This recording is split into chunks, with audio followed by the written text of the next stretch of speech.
হিসাব বিজ্ঞান নিয়ে যারা সবসময় একটু ভয় পাও, যাদের আলাদা একটা ভীতি কাজ করে এই হিসাব বিজ্ঞান নিয়ে, তোমাদের সেই ভীতিটা দূর করার দায়িত্ব নিচ্ছে স্কুল অফ এক্সেলেন্স। তোমাদের জন্য হিসাব বিজ্ঞানের প্রাপ্য হিসাব সময়ের হিসাব রক্ষণের উপর একটি স্পেশাল ক্লাস আজকে আমরা নিব, এবং এই ক্লাসের মাধ্যমে তোমাদের এই অধ্যায়ের A to Z সম্পূর্ণ হবে, এবং পাশাপাশি এই অধ্যায়ের একটি 10 মার্কের সৃজনশীল এবং 3টি MCQ তোমার বোর্ড পরীক্ষায় নিশ্চিত কমন হবে। তাহলে আমরা আজকে কত মার্কের প্রস্তুতি নিতে দেবো তোমাদের এইচএসসি বোর্ড পরীক্ষার জন্য? আমরা মূলত আজকে 13 মার্কের একটা নিশ্চিত কমন উপযোগী একটি ক্লাস নিব। তাহলে এই ক্লাসটি যারা করছো, যারা তোমাদের এইচএসসি বোর্ড পরীক্ষায় নিশ্চিত 13 মার্কের কমন পেতে চাও, তোমাদের জন্য আজকের ক্লাসটি। এবং তোমরা খাতা কলম নিয়ে টেবিলে বসে ক্লাস করো, কারণ শুয়ে বসে থাকলে কিন্তু খুব বেশি ভালো করা যাবে না। ক্লাসের পাশাপাশি নোট করতে হবে, পুরো ক্লাসটা প্রথম থেকে শেষ পর্যন্ত মনোযোগ দিয়ে দেখতে হবে। তাহলে আর দেরি কেন, আমরা আমাদের ক্লাসটি শুরু করছি। তোমাদের সাথে আছি আমি মোহাম্মদ ইয়াসিন শেখ, পড়াশোনা করছি ঢাকা বিশ্ববিদ্যালয়ের ফিনান্স বিভাগে, এবং 2021 সালে যশোর বোর্ডে আমি 3য় স্থান অর্জন করেছিলাম, তোমরা হয়তো অনেকেই জানো। এবং তো আমার সেই পড়াশোনার অভিজ্ঞতাকে কাজে লাগিয়ে তোমাদের জন্য হিসাব বিজ্ঞানটাকে একেবারে সহজ করে তুলব। তো আমাদের ক্লাসের আজকে মূল আলোচনা হচ্ছে প্রাপ্য হিসাব নিয়ে, এবং এই প্রাপ্য হিসাবের ক্ষেত্রে আমরা 2 ধরনের অবলোপন পদ্ধতি দ্বারা কি করতে পারি, অবলোপন বা মূল্যায়ন করতে পারি। তাহলে প্রাপ্য হিসাব সময়ের মূল্যায়ন প্রক্রিয়া হচ্ছে মূলত 2 প্রকার। কত প্রকার? 2 প্রকার। প্রধানত 2টি পদ্ধতিতে করা হয়। হিসাব বিজ্ঞানে কুরিন বা অনাদায়ী পাওনা হিসাবভুক্ত করার কয়টি পদ্ধতি রয়েছে? 2টি পদ্ধতি রয়েছে। অনেক সময় এমসিকিউতে আসবে যে কয়টি পদ্ধতি পাওয়া যায়, এবং অনেক সময় এমসিকিউতে আমরা এটাও দেখেছি তোমাদের বিগত সালের বোর্ড পরীক্ষাগুলোতে যে কোন 2টি পদ্ধতি সেই 2টার নামও মেনশন করা থাকে, এবং সেই নাম 2টি তোমাকে খুঁজে বের করতে হয়। তার একটি হচ্ছে প্রত্যক্ষ অবলোপন পদ্ধতি, একটি নাম কি? প্রত্যক্ষ অবলোপন পদ্ধতি, যেটাকে আমরা আরেকটা নামে বলতে পারি সরাসরি পদ্ধতি। কোন পদ্ধতি? সরাসরি অবলোপন পদ্ধতি, প্রত্যক্ষ, সরাসরি বা হচ্ছে ডিরেক্ট মেথড। আরেকটি বিষয় রয়েছে সঞ্চিতি পদ্ধতি। আরেকটি বিষয়ের নাম কি? সঞ্চিতি পদ্ধতি। আরেকটি বিষয়ের নাম কি? সঞ্চিতি বা ভবিষ্যৎ ব্যবস্থা পদ্ধতি। সঞ্চিতি বা ভবিষ্যৎ ব্যবস্থা পদ্ধতি। তাহলে আরেকটি নাম হচ্ছে সঞ্চিতি পদ্ধতি বা অ্যালাউন্স অর প্রভিশন মেথড। তাহলে এই 2টি পদ্ধতি হচ্ছে আমাদের প্রাপ্য হিসাবের কুরিন অবলোপনের জন্য অবলোপন করা হয়। এখন দেখো, প্রাপ্য হিসাব সময়ের মূল্যায়ন প্রক্রিয়া যেহেতু আমরা 2টা পড়েছি, এই 2টা বিস্তারিত আমাদেরকে জানতে হবে, এবং এই বিস্তারিতের মাধ্যমে আমরা বের করে আনবো যে আমরা আসলে হিসাব বিজ্ঞানের নীতি অনুযায়ী কোনটা আসলে ব্যবহার করব এবং কোনটা আমাদের ব্যবহার করা উচিত নয়। তো প্রথমে দেখতে পাচ্ছ সঞ্চিতি বা বরাদ্দ পদ্ধতি, এবং এখানে বলা হচ্ছে কুরিন বা অনাদায়ী হিসাব, অনাদায়ী পাওনা হিসাব। কুরিনের আরেকটা নাম হচ্ছে অনাদায়ী পাওনা, মানে যে টাকা আদায় করা যায় না সেটাকেই আমরা বলি কুরিন। দেনাদারের কাছ থেকে যে টাকা আদায় করা যায় না সেটাকে আমরা বলি অনাদেয়, সেটাকে বলি অনাদায়ী পাওনা, সেইটাকেই বলি কুরিন। অনেকেই হয়তো যে এরকম ভিন্ন ভিন্ন কথা দেখে অনেক সময় একটু দ্বিধা দ্বন্দ্বে পড়ে যাও, তো তোমাদের সেইটা মন যেন না আসে, এজন্য আমি বলছি এই কুরিনের আরও 2টা নাম আছে, সেটা হচ্ছে অনাদেয় বা হচ্ছে অনাদায়ী পাওনা। এরপরে দেখো, লিপিবদ্ধ করার ক্ষেত্রে প্রতিটি হিসাবকালের শেষে পরবর্তী হিসাবকালের জন্য সন্দেহজনক দেনাদারের জন্য সঞ্চিতি বা বরাদ্দ সৃষ্টি এবং কুরিন লিপিবদ্ধ করার পদ্ধতিকে বলা হয় সঞ্চিতি বা বরাদ্দ পদ্ধতি। অন্যদিকে প্রত্যক্ষ পদ্ধতিতে কি করা হয়? এই ধরনের কোনো সঞ্চিতি করা হয় না। ধরো এই পদ্ধতিতে কি করা হয়, তোমার দেনাদার আছে 50,000 টাকা, আমি ধরে নিলাম যে আমার আগামী বছর 5% আদায় হবে না, তাহলে 5% কত হয়? 2,500 টাকা আদায় হবে না, এটাকে বলে সঞ্চিতি পদ্ধতি। আরেকটার ক্ষেত্রে বলা হচ্ছে প্রত্যক্ষ পদ্ধতি বা সরাসরি পদ্ধতি, এবং এক্ষেত্রে কি করা হয়? কোনো দেনাদার নিশ্চিতভাবে অনাদেয় হয়ে গেলে মানে তুমি বুঝেই ফেলছো যে এই দেনাদারের কাছ থেকে আর আমি আদায় করতে পারবো না এই টাকাটা, তখন যখন কুরিন ধরা হয় বা অনাদায়ী পাওনা হিসেবে খরচ ধরা হয়, সেইটাকে আমরা বলি সরাসরি হিসাব। তাহলে সরাসরির ক্ষেত্রে কি করা হয়? যতক্ষণ না নিশ্চিত হওয়া যায় ততক্ষণ কোনো কুরিন ধার্য করা হয় না। যখন তুমি বুঝে ফেলো যে আমার এই দেনাদারের কাছ থেকে আমি আর কোনো টাকা আদায় করতে পারবো না বা কিছু অংশ আদায় করতে পারবো না, একেবারে নিশ্চিত হয়ে যাও, বা কেউ ধরো দেউলিয়াগ্রস্ত হলো, কেউ মারা গেল, কেউ পাগল হয়ে গেল, তো সেক্ষেত্রে তুমি নিশ্চিত বুঝে ফেলছো যে এর কাছ থেকে আদায় হবে না, তখন এই পদ্ধতিতে আমরা কুরিন খরচ বৃদ্ধি করি এবং দেনাদারের নিশ্চিত হ্রাস বৃদ্ধি করি। তাহলে আমাদের ক্ষেত্রে এটা জাবেদা কি হচ্ছে? কুরিন খরচ ডেবিট এবং হচ্ছে দেনাদার ক্রেডিট সরাসরি পদ্ধতিতে। এরপরে দেখো, দ্বিতীয় যে বিষয়টা রয়েছে সেক্ষেত্রে বলছে প্রতি হিসাবকালের শেষে পরবর্তী হিসাবকালের জন্য সম্ভাব্য কুরিন নির্ধারণ করে কুরিন খরচ বৃদ্ধি এবং দেনাদারের আনুমানিক হ্রাস লিপিবদ্ধ করার জন্য সমন্বয় দাখিলা দেওয়া হয়। তাহলে এটার ক্ষেত্রে কি হয়, সমন্বয় দাখিলা দেওয়া হয়। কোনো দেনাদার নিশ্চিতভাবে অনাদেয় হয়ে গেলে কুরিন খরচ বৃদ্ধি এবং দেনাদারের নিশ্চিত হ্রাস লিপিবদ্ধ করার জন্য দাখিলা দেওয়া হয়। এটার ক্ষেত্রে কোনো সমন্বয় দাখিলার প্রয়োজন হয় না। তাহলে সরাসরি পদ্ধতিতে সমন্বয় দাখিলার প্রয়োজন হয় না। আর এইখানে আমরা প্রথমে হচ্ছে সঞ্চিতি লিপিবদ্ধ করে রাখছি, পরবর্তীতে যখন নিশ্চিত হই তখন সমন্বয় দাখিলার মাধ্যমে কি করি, এটা আমরা সমন্বয় করি। কি করি, সমন্বয় করি। এখন আমাদের যে জাবেদাটা দেখতে হবে, কি দেখতে হবে, জাবেদা। তো জাবেদার ক্ষেত্রে দেখো, যখন আমরা এই পদ্ধতিতে করি, সঞ্চিতি পদ্ধতিতে যখন করি, তখন কুরিন সঞ্চিতি সৃষ্টি বা বৃদ্ধি করার জন্য জাবেদা হচ্ছে কুরিন খরচ ডেবিট এবং কুরিন সঞ্চিতি হিসাব ক্রেডিট। কি ডেবিট, কুরিন খরচ ডেবিট এবং কুরিন সঞ্চিতি হিসাব হচ্ছে ক্রেডিট। কিন্তু প্রত্যক্ষ বা সরাসরি পদ্ধতিতে যেহেতু আমরা কোনো সঞ্চিতি কোনো নামে কোনো হিসাব রাখি না, এজন্য আমাদের এই জাবেদাটা দেওয়ার প্রয়োজন হয় না। বলছে কুরিন সঞ্চিতি সৃষ্টি করা হয় না, তাহলে জাবেদাও হবে না, যেহেতু কুরিন সঞ্চিতি নামে কোনো হিসাব নাই আমাদের সরাসরি পদ্ধতিতে। এরপরে দেখো, সঞ্চিতি বা বরাদ্দ পদ্ধতিতে কুরিন হলে কুরিন অবলোপনের জন্য জাবেদা দাখিলা হচ্ছে কুরিন সঞ্চিতি হিসাব ডেবিট এবং প্রাপ্য হিসাব ক্রেডিট। অর্থাৎ আমাদের প্রাপ্য হিসাব কমে যায়, আমরা কুরিন খরচ তো আগে লিখে ফেলেছি, কুরিন খরচ কিন্তু আগেই লিখে ফেলেছি এবং এই অংশটা ক্রেডিট করছি। এখন যখন আমাদের নিশ্চিত হব যে আমার প্রাপ্য হিসাব থেকে বা দেনাদার থেকে টাকা আদায় হবে না, তখন আমি প্রাপ্য হিসাবকে ক্রেডিট করব, পাশাপাশি যেহেতু সঞ্চিতি নামে একটা হিসাবকে কি করছিলাম, ক্রেডিট করছিলাম, সেইটাকে ডেবিট করব। কিন্তু প্রত্যক্ষ বা সরাসরি পদ্ধতিতে আমি সঞ্চিতি নামে কোনো হিসাব রাখি নাই, যেমন এখানে কোনো হিসাব আমরা রাখি নাই, তাহলে আমাদের সঞ্চিতিকে ডেবিট করার প্রয়োজন নেই। আমরা কুরিন নামে সরাসরি ডেবিট করব এবং প্রাপ্য হিসাবকে কি করব, ক্রেডিট করব। আশা করি বুঝতে পারছো সরাসরি এবং সঞ্চিতি পদ্ধতির ব্যাপারটা। এরপরে দেখো, পূর্বে অবলোপনকৃত কুরিন পুনরুদ্ধার করা গেলে, ধরো তুমি মনে করছিলা যে 2000 টাকা আদায় হবে না একজন দেনাদার কাছ থেকে, কিন্তু পরবর্তীতে সেই দেনাদার কোনো কারণে তোমার সেই টাকাটা দিয়ে দিয়েছে, তার মানে পুনরুদ্ধার করা গেছে, এটাকে বলে কুরিন পুনরুদ্ধার। এখন এই পুনরুদ্ধারের ক্ষেত্রে এইখানে জাবেদা কি হবে, এখানে দুই ধরনের জাবেদা হয়, একটা হচ্ছে দেনাদার হিসাব ডেবিট এবং কুরিন সঞ্চিতি হিসাব ক্রেডিট। কারণ কি, তুমি প্রাপ্য হিসাবকে ক্রেডিট করছিলা, তাহলে সেই প্রাপ্য হিসাবকে আবার ডেবিট করতে হবে যেহেতু টাকা আদায় হয়েছে, এবং পাশাপাশি কুরিন সঞ্চিতি হিসাব কি করছিলা, ডেবিট করছিলা, সেটাকে করতে হবে ক্রেডিট সঞ্চিতির বৃদ্ধি করার জন্য। সকল প্রকার সঞ্চিতি ক্রেডিট, শুধুমাত্র পাওনাদার বাট্টা সঞ্চিতির বাদে। তাহলে আমাদের সঞ্চিতি বাড়লো, এজন্য আমরা ক্রেডিট করলাম। এরপরে তুমি যেহেতু দেনাদারের কাছ থেকে টাকা পেয়েছো নগদে বা ব্যাংকে, তাহলে লিখবা নগদ ডেবিট। কি লিখবা, নগদ হিসাব ডেবিট এবং দেনাদার হিসাব ক্রেডিট। এবং কি লিখবা, দেনাদার হিসাব ক্রেডিট, কারণ দেনাদার কমে গেল। তুমি যখন দেনাদারের কাছ থেকে টাকা পাবা তখন তোমার দেনাদার কমে যাচ্ছে, পাশাপাশি কি হচ্ছে, তুমি নগদে বা ব্যাংকে টাকা পাচ্ছ। এখানে ব্যাংকও লিখতে পারো যদি ব্যাংকের মাধ্যমে পাও। এই দুটি দাখিলা মিলে হয় নগদান হিসাব মূলত ডেবিট এবং কুরিন সঞ্চিতি হিসাব ক্রেডিট।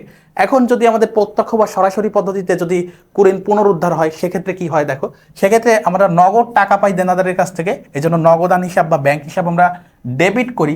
পাশাপাশি আমাদের যেহেতু এখানে কোনো কুরিন সঞ্চিতি নামে কোনো হিসাব থাকবে না, তাহলে আমরা সঞ্চিতিটাকে ক্রেডিট করতে পারতেছি না, এখানে আমরা কুরিন পুনরুদ্ধার নামে একটা হিসাব এনে ক্রেডিট করি। কি করি, কুরিন পুনরুদ্ধার নামে হিসাব এনে হিসাব করি। এবং আমাদের হিসাব বিজ্ঞানের নীতিমালা কি বলছে দেখো, প্রত্যক্ষ অবলোপন পদ্ধতি ব্যবহার করা উচিত নয়। অর্থাৎ এই যে সরাসরি পদ্ধতি বা ডিরেক্ট মেথড বা প্রত্যক্ষ অবলোপন পদ্ধতি, এটা কি করা যাবে না, এটা ব্যবহার করা যাবে না, এটা ব্যবহার করা উচিত নয়। এটি রক্ষণশীলতা ও মিলকরণ নীতির, কোন নীতির, রক্ষণশীলতা এবং মিলকরণ নীতির লঙ্ঘন করে।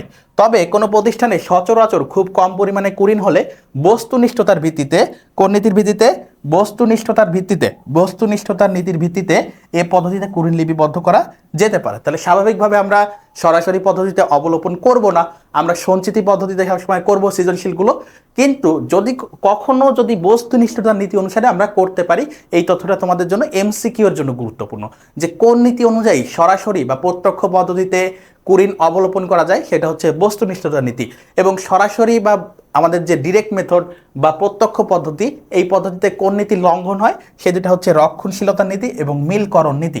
আশা করি এইখান থেকে যা যা এমসিকিউ আসবে, জাবেদা আসবে, সরাসরি পদ্ধতির যে বিষয়গুলো আসবে বা আমাদের সঞ্চিতি পদ্ধতির যে বিষয়গুলো আসবে, কোন নীতির লঙ্ঘন করে, কোন নীতি অনুযায়ী করা যাবে, এই বিষয়গুলো তোমরা বুঝতে পেরেছো।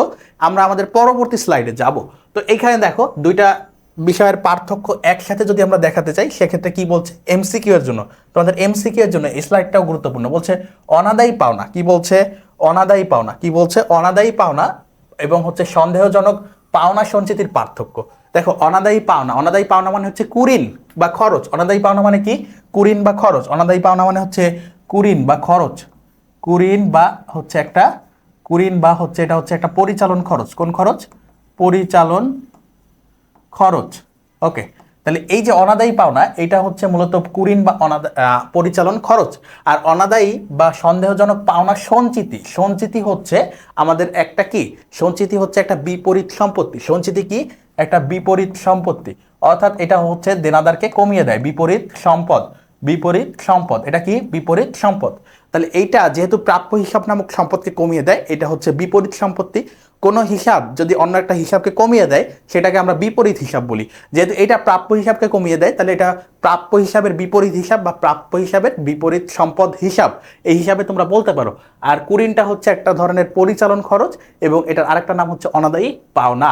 এখন এই অনাদায়ী পাওনা এবং অনাদায়ী পাওনা সঞ্চিতির মধ্যে যে পার্থক্য হচ্ছে প্রকৃতির দিক থেকে দেখো, চূড়ান্ত প্রচেষ্টার পর আদায় করা সম্ভব নয়। তাহলে অনাদায়ী পাওনা হচ্ছে খরচ হয়ে যায় এবং চূড়ান্ত প্রচেষ্টার পর আমরা আর কি করতে পারি না? আদায় করতে পারি না। আর এটার প্রকৃতি কি দেখো? এটার প্রকৃতি হচ্ছে ক্ষতিপূরণের ভবিষ্যৎ ব্যবস্থা মাত্র। তাহলে এই ক্ষেত্রে আমরা কি করি? আগাম সঞ্চিতি ধরে রাখি এবং মনে করি যে এত টাকা হয়তো বা আদায় হবে না আমাদের ভবিষ্যৎ ব্যবস্থা হিসাবে। ক্ষতির ধরন বলছে নিশ্চিত ক্ষতি, অর্থাৎ আমরা অনাদায়ী পাওনা তখনই ধার্য করি যখন এটা হচ্ছে কি হয়ে যায়, একেবারে নিশ্চিতভাবে বুঝে ফেলি যে এটা আমাদের খরচ হয়ে গিয়েছে, এটা আর আদায় করা সম্ভব নয়। আর সম্ভাব্য ক্ষতি, এটা হচ্ছে সম্ভাব্য ক্ষতি। এরপর দেখো হচ্ছে রেওয়ামিলা অবস্থান, এটা ডেবিট দিকে বসে। খরচ সবসময় কোথায় বসে? ডেবিট দিকে বসে, এটা সবসময় ডেবিট দিকে বসে। আর অনাদায়ী পাওনা সঞ্চিতি যেহেতু একটা প্রভিশন বা বিপরীত সম্পদ ডেবিটে বসে এবং বিপরীত সম্পদ কোথায় বসবে? ক্রেডিট দিকে বসে। আচ্ছা, এরপরে বলছে অস্তিত্ব, বর্তমান বছরে হিসাব বন্ধ করে দেওয়া হয়। তাহলে অনাদায়ী পাওনা কি করা হয়? সমাপনী জাবেদার মাধ্যমে বন্ধ করে দেওয়া হয়। কোন জাবেদার মাধ্যমে? সমাপনী জাবেদার মাধ্যমে বন্ধ করে দেওয়া হয়। পরবর্তী বছরে স্থানান্তর করা হয়। দেখো সঞ্চিতির ক্ষেত্রে পরবর্তী বছরে স্থানান্তর করা যায়। তাহলে এটা হচ্ছে স্থায়ী হিসাব, এটা হচ্ছে স্থায়ী হিসাব। ওকে, আর এটা হচ্ছে অস্থায়ী হিসাব যা সমাপনী জাবেদার মাধ্যমে বন্ধ করে দেওয়া হয়, প্রদর্শন করা হয় না। দেখো যেহেতু আমাদের বিশদ আয় বিবরণীতে খরচ এর বিপরীতে আয় সারাংশ হিসাবে না এটা বন্ধ করে দেওয়া হচ্ছে, তাহলে এটা বিশদ আয় বিবরণীতে বন্ধ হয়ে যায়, এরপরে আর আনা হয় না। আর্থিক অবস্থার বিবরণীতে বা ব্যালেন্স শিটে বা উদ্বৃত্তপত্রে এটা আমরা আনি না। আর সঞ্চিতি হচ্ছে আমাদের আর্থিক অবস্থার বিবরণীতে প্রদর্শন করা হয়, সঞ্চিতি এবং উদ্বৃত্ত আকারে। এরপর হচ্ছে প্রাপ্য হিসাবের থেকে আমরা বাদ দিয়ে দেখাই। তো এই বিষয়টা আমাদেরকে বুঝতে হবে। এরপর দেখো আর্থিক অবস্থার বিবরণীতে হিসাবভুক্তকরণ, আয় বিবরণীতে খরচ হিসাবে দেখানো হয় আর আর্থিক অবস্থার বিবরণীতে প্রাপ্য হিসাব থেকে বাদ দিয়ে দেখানো হয়, যেটা তোমাদেরকে মাত্র বলছিলাম। তাহলে এইটা হচ্ছে শুধুমাত্র আয় বিবরণীতে দেখানো হয় খরচ হিসাবে এবং এরপরেই বন্ধ করে দেওয়া হয় আয় সারাংশ হিসাবে নে, এবং যেহেতু অস্থায়ী হিসাব এবং এইটা স্থায়ী হিসাব হয়, এটা হচ্ছে আর্থিক অবস্থার বিবরণীতে দেখানো হয়। এই ছিল আমাদের পার্থক্য। এমসিকিউ এর জন্য এই বিষয়গুলো অবশ্যই আমাদেরকে জানতে হবে। এখন দেখো অনাদায়ী পাওনা সঞ্চিতির পরিমাণ নির্ধারণ। এখন কোথায় আসলাম আমরা? পরিমাণ নির্ধারণে। কিসের উপর? পরিমাণ নির্ধারণে। এই সঞ্চিতির অনাদায়ী পাওনা যে সঞ্চিতি বা যে প্রভিশন রয়েছে, এটা কোন মেথডে আমরা করি? সঞ্চিতি বা বরাদ্দ পদ্ধতিতে। তাহলে এই যে সঞ্চিতি বা বরাদ্দ পদ্ধতির ক্ষেত্রে দুইটা বিষয় সবসময় দেখা যায় কিভাবে আমরা পরিমাণ নির্ণয় করি। সাধারণত কিছু ক্ষেত্রে বলা হয় বাকিতে বিক্রয়ের উপর। কিসের উপর? বাকিতে বিক্রয় বা বিক্রয়ের শতকরা হারের উপর। তাহলে সঞ্চিতি পদ্ধতিতে অনাদায়ী পাওনা নির্ধারণের জন্য দুইটি পদ্ধতি ব্যবহার করা হয়, যার একটা হচ্ছে বিক্রয়ের উপর শতকরা হার। বলা হয়ে থাকে যে এত টাকা বাকিতে বিক্রয়, এর শতকরা 2% হচ্ছে আদায় হবে না বা অনাদায়ী পাওনা সঞ্চিতি ধার্য করতে হবে। এরকম এমসিকিউ আমরা দেখবো, সৃজনশীলগুলো করে দেখবো। এরপর হচ্ছে প্রাপ্য হিসাব বা দেনাদারের উপর শতকরা হার। অনেক সময় বলা হয় যে দেনাদারের উপর 2% বাট্টা সঞ্চিতি ধরতে হবে বা দেনাদারের উপর 5% অনাদায়ী পাওনা সঞ্চিতি ধরতে হবে, এমন বলে। তাহলে দুইটা বিষয় দেখি, একটা হচ্ছে বিক্রয়ের উপর শতকরা হার আর একটা হচ্ছে প্রাপ্য হিসাব বা দেনাদারের উপর শতকরা হার। তো এই ছিল মূলত আমাদের বেসিক আলোচনা। এখন আমরা চলে যাব আমাদের যে বিশদ আয় বিবরণী এবং আর্থিক অবস্থার বিবরণীতে এই দুইটা মূলত আমরা কিভাবে দেখাই। তোমরা সবাই জানো যে বিশদ আয় বিবরণীর ক্ষেত্রে বিশদ আয় বিবরণীর ক্ষেত্রে কি হয়, আমরা খরচ এবং আয়টাকে দেখাই। যেহেতু অনাদায়ী পাওনা হচ্ছে একটা খরচ, এটা আমরা দেখাতে পারবো অনাদায়ী পাওনা সঞ্চিতি কোনো খরচ না বরং ভবিষ্যৎ ব্যবস্থা। এটা আমরা কোথায় দেখাবো, আর্থিক অবস্থার বিবরণীতে। এখন অনাদায়ী পাওনা যেহেতু খরচ, এটা আমরা কিভাবে দেখাবো বিশদ আয় বিবরণীতে, অনাদায়ী পাওনা, অনাদায়ী পাওনা নামে যতটুকু আছে সেটা আমরা প্রথমে বসাবো, এর সাথে আমরা যোগ করব, এর সাথে কি করব, যোগ করব অলিখিত অনাদায়ী পাওনা, বা অলিখিতর আরেকটা নাম হচ্ছে নতুন, অলিখিত আরেকটা কি, নতুন অনাদায়ী পাওনা। তাহলে এটা যোগ করব, পাশাপাশি নতুন বা অলিখিত অনাদায়ী পাওনা সঞ্চিতিটাও কি করব, যোগ করব। আর বিয়োগ করব কি, পুরাতন অনাদায়ী পাওনা সঞ্চিতি, এটা কি করব, বিয়োগ করব, এটা হচ্ছে বিয়োগ করব। এখন পুরাতন বুঝবো কি করে, পুরাতন হচ্ছে রেওয়া মিলে থাকবে বা রেওয়া মিলে শুরুতে থাকবে। পুরাতনটা কি বলা থাকবে যে রেওয়া মিলে এত টাকা ছিল অনাদায়ী পাওনা সঞ্চিতি, সেটা পুরাতন। অথবা বলবে শুরুতে এত টাকা, তাহলে সেটা পুরাতন। অথবা বলবে লিখিত, তাহলে আমাদের অলিখিতগুলো হচ্ছে নতুন, আর যেগুলো রেওয়া মিলে থাকবে সেগুলো পুরাতন। আশা করি বুঝতে পেরেছো। তাহলে এটা হচ্ছে আমাদের বিশদ আয় বিবরণীতে দেখানোর নিয়ম। তাহলে শুরুটা করব আমরা কুরিন দিয়ে বা কুরিন খরচ দিয়ে, এর সাথে নতুন দুইটা যোগ করব, নতুন অনাদায়ী পাওনা বা নতুন অনাদায়ী কুরিন এবং নতুন অনাদায়ী পাওনার সঞ্চিতি, এই দুইটা বিষয়ে যোগ করব, বিয়োগ করব কোনটা, পুরাতনটা, পুরাতনটা রেওয়া মিলে থাকবে। এই ছিল আমাদের বিশদ আয় বিবরণীর বিষয়। আমরা চলে যাব আর্থিক অবস্থার বিবরণী। কোথায় যাব, আর্থিক অবস্থার বিবরণী। তো এই ক্ষেত্রে দেখো চলতি সম্পদ, চলতি সম্পদের মধ্যে আমাদের প্রাপ্য হিসাব যায়, চলতি সম্পদের মধ্যে কি যায়, প্রাপ্য হিসাব যায়। এবং এই প্রাপ্য হিসাব দিয়ে আমরা যদি শুরু করি, চলতি সম্পদের মধ্যে যখন প্রাপ্য হিসাবে আসবো তখন আমরা বাদ দিব অলিখিত অনাদায়ী পাওনা। অলিখিতর আরেক নাম হচ্ছে নতুন, অলিখিতর আরেক নাম কি, নতুন অনাদায়ী পাওনা, নতুন অনাদায়ী পাওনা বা কুরিন খরচ। তাহলে প্রাপ্য হিসাব থেকে বাদ দিতে হবে অলিখিত অনাদায়ী পাওনা এবং বাদ দিতে হবে নতুন অনাদায়ী পাওনা সঞ্চিতি, নতুন অনাদায়ী পাওনা সঞ্চিতি। এই দুইটা বিষয় বাদ দিয়ে আমরা আর্থিক অবস্থার বিবরণীতে দেখাবো। কোথায় দেখাবো, আর্থিক অবস্থার বিবরণীতে। আশা করি এই দুইটা বিষয় বুঝছো। মানে আমাদের মূলত এই অধ্যায়ে আর্থিক অবস্থার বিবরণী বা বিশদ আয় বিবরণী করা মূল উদ্দেশ্য না, মূলত উদ্দেশ্য প্রাপ্য হিসাব, অনাদায়ী পাওনা এবং অনাদায়ী পাওনা সঞ্চিতি কোথায় কিভাবে দেখাবো, এতটুকু।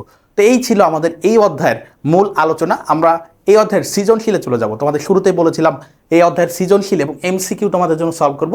তো আমরা শুরুটা করছি মূলত এমসিকিউ দিয়ে। আমরা শুরুটা করব কি দিয়ে, এমসিকিউ দিয়ে। প্রথমে এমসিকিউ সলভ করব, এরপরে এই অধ্যায়ের দুইটা সৃজনশীল তোমাদের জন্য আমরা রেখেছি বাছাইকৃত, এবং এইখান থেকেও এমসিকিউ এর মতোই কমন আসবে ইনশাআল্লাহ। তো আমরা প্রথম যে এমসিকিউতে দেখতে পাচ্ছি, 1 নং এমসিকিউ বলছে সন্দেহজনক পাওনা সঞ্চিতির প্রকৃতি কি, সন্দেহজনক পাওনা সঞ্চিতির প্রকৃতি কি। আমরা কিন্তু প্রথম স্লাইডগুলোতে পড়েছি, বলছে মুনাফার বন্টন, সাধারণ সঞ্চিতি, বিপরীত সম্পত্তি, নিট ক্ষতি। তো একটু আগেই বলছিলাম, দেখো এই স্লাইডটাতে আমি কিন্তু লিখে দিয়েছি তোমাদেরকে যে এটা হচ্ছে একটা বিপরীত সম্পদ। এটা কি, একটা বিপরীত সম্পদ। তাহলে সঞ্চিতি কি, অনাদায়ী পাওনা সঞ্চিতি, কুরিন সঞ্চিতি, এগুলো কি, এই একই নাম, দুইটা বিষয়ের কিন্তু একই নাম, এবং এই দুইটাই হচ্ছে কি আমাদের জন্য হচ্ছে বিপরীত সম্পদ। কোন ধরনের হিসাব, বিপরীত সম্পত্তি হিসাব। এর কারণ কি, এটা দেনাদারকে হ্রাস করে। তো দেনাদার একটা সম্পদ, তাকে হ্রাস করলে সেটা হবে বিপরীত সম্পদ। আশা করি বুঝতে পারছো। 2-এ যাই, প্রাপ্য হিসাবের যে অর্থ আদায় হওয়ার সম্ভাবনা নেই তাকে কি বলে। প্রাপ্য হিসাবের যতটুকু অর্থ নিশ্চিতভাবে আমরা বুঝে ফেলি যে এটার আদায় হবে না, সেটাকে আমরা কি বলছি, নিশ্চিতভাবে বুঝে ফেলি। একটু আগেই পড়ছি, নিশ্চিতভাবে যেটা বুঝে ফেলি যে আর আদায় সম্ভব নয়, আর আদায় সম্ভব নয়, সেটা হচ্ছে অনাদায়ী পাওনা বা কুরিন।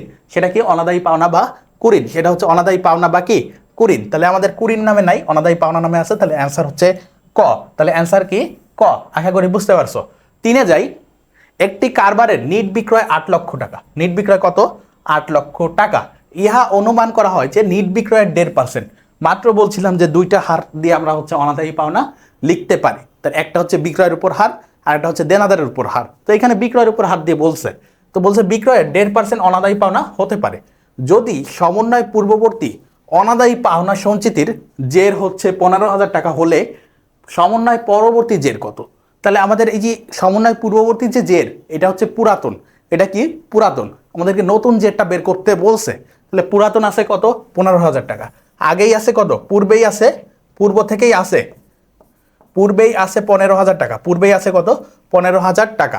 আরও 1.5% আমাদেরকে যোগ করতে হবে। বিক্রয়ের উপর কত পার্সেন্ট, 1.5% বলছে। তাহলে আমাদের বিক্রয় হচ্ছে 8 লক্ষ টাকা, 8 লক্ষ গুণ 1.5%, তাহলে 1.5%। কত পার্সেন্ট, 1.5%।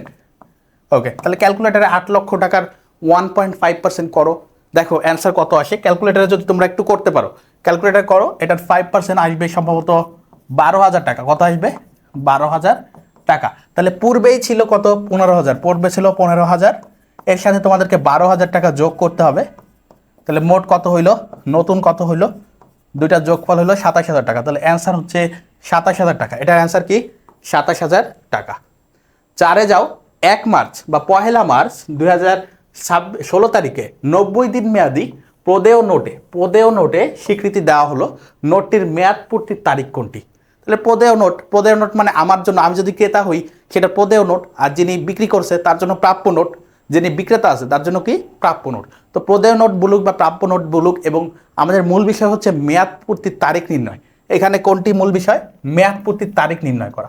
তো এই ক্ষেত্রে তোমাদেরকে আমি বলবো, সহজে যদি করতে চাও তাহলে তোমাদের যে নিয়মটা আমি শিখাচ্ছি, দেখো সহজে যদি করতে চাও বলছে 90 দিন, কতদিন? 90 দিন। তাহলে দেখো 1 মার্চ শুরু হয়েছে, তুমি 1 মার্চ থেকেই ধরো, 1 মার্চ থেকেই ধরো। মার্চ মাস কত দিনের? মার্চ মাস কত দিনের?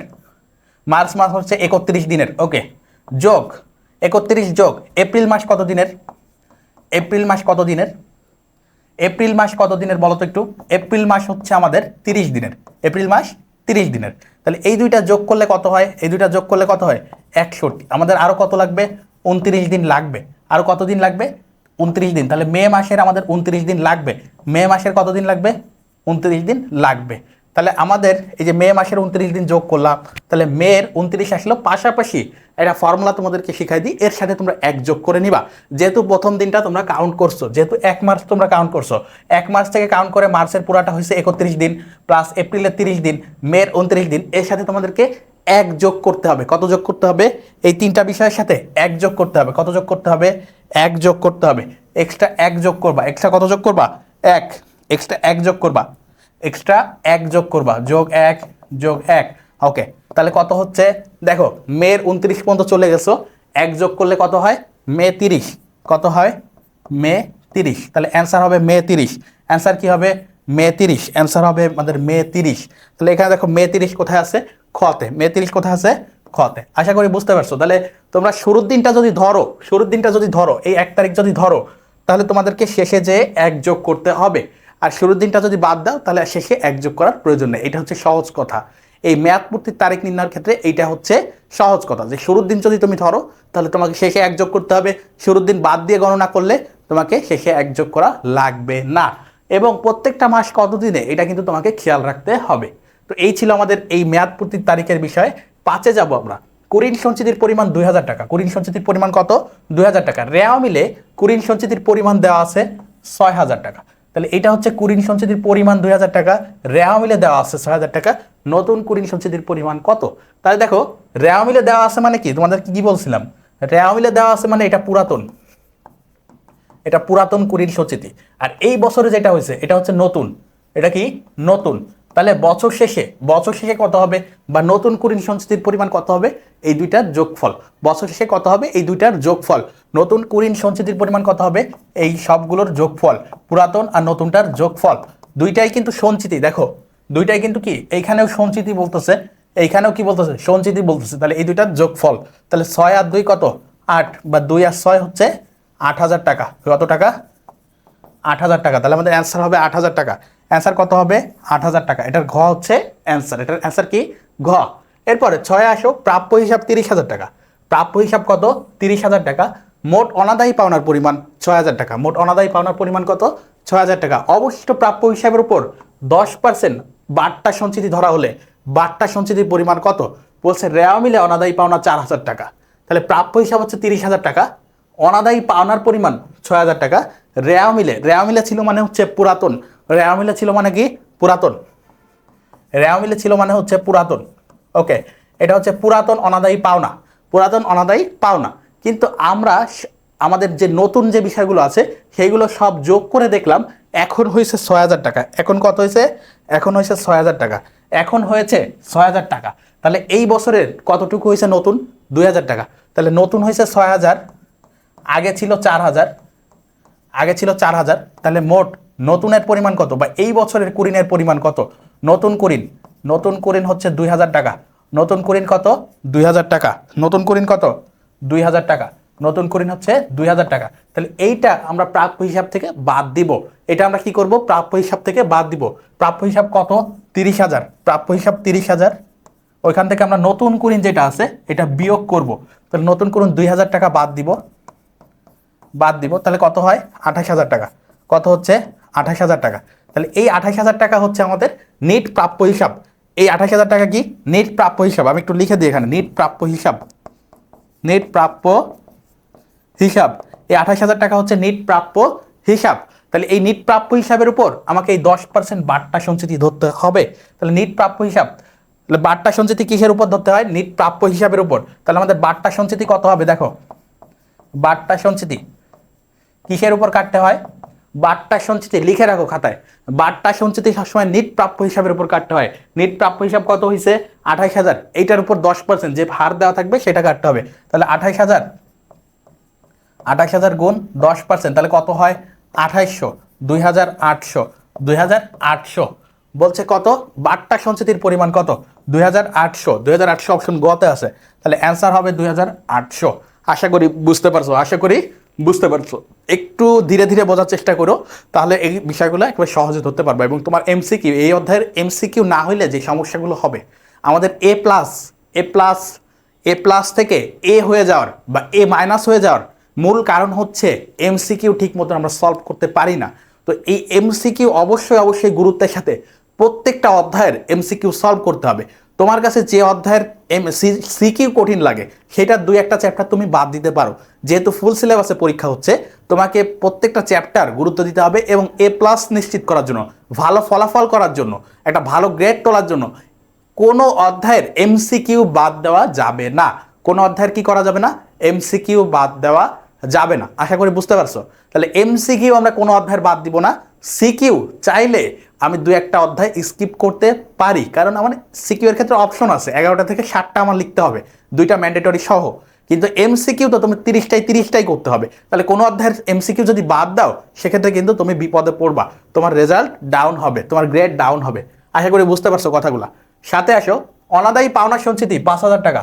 অনাদায়ী পাওনা সঞ্চিতি কত, 5,000 টাকা বৃদ্ধি করতে হবে। কি করতে হবে, বৃদ্ধি করতে হবে। রেওয়া মিলে অনাদায়ী পাওনা সঞ্চিতির উদ্বৃত্ত, তাহলে এটা হচ্ছে পুরাতন। এটা কি, এটা হচ্ছে পুরাতন। ওকে, এখন পুরাতনের সাথে যদি যতটুকু বৃদ্ধি করতে হবে ওইটা যোগ করি, তাহলে আমরা নতুন অনাদায়ী পাওনা সঞ্চিতি পাবো। পুরাতনের সাথে যদি কি করি, নতুনটা যোগ করি, তাহলে বলছে নতুন অনাদায়ী পাওনা সঞ্চিতি কত টাকা। তাহলে পুরাতন ছিল 8,000, এটার সাথে যতটুকু বৃদ্ধি করতে হবে সেটা যোগ করি।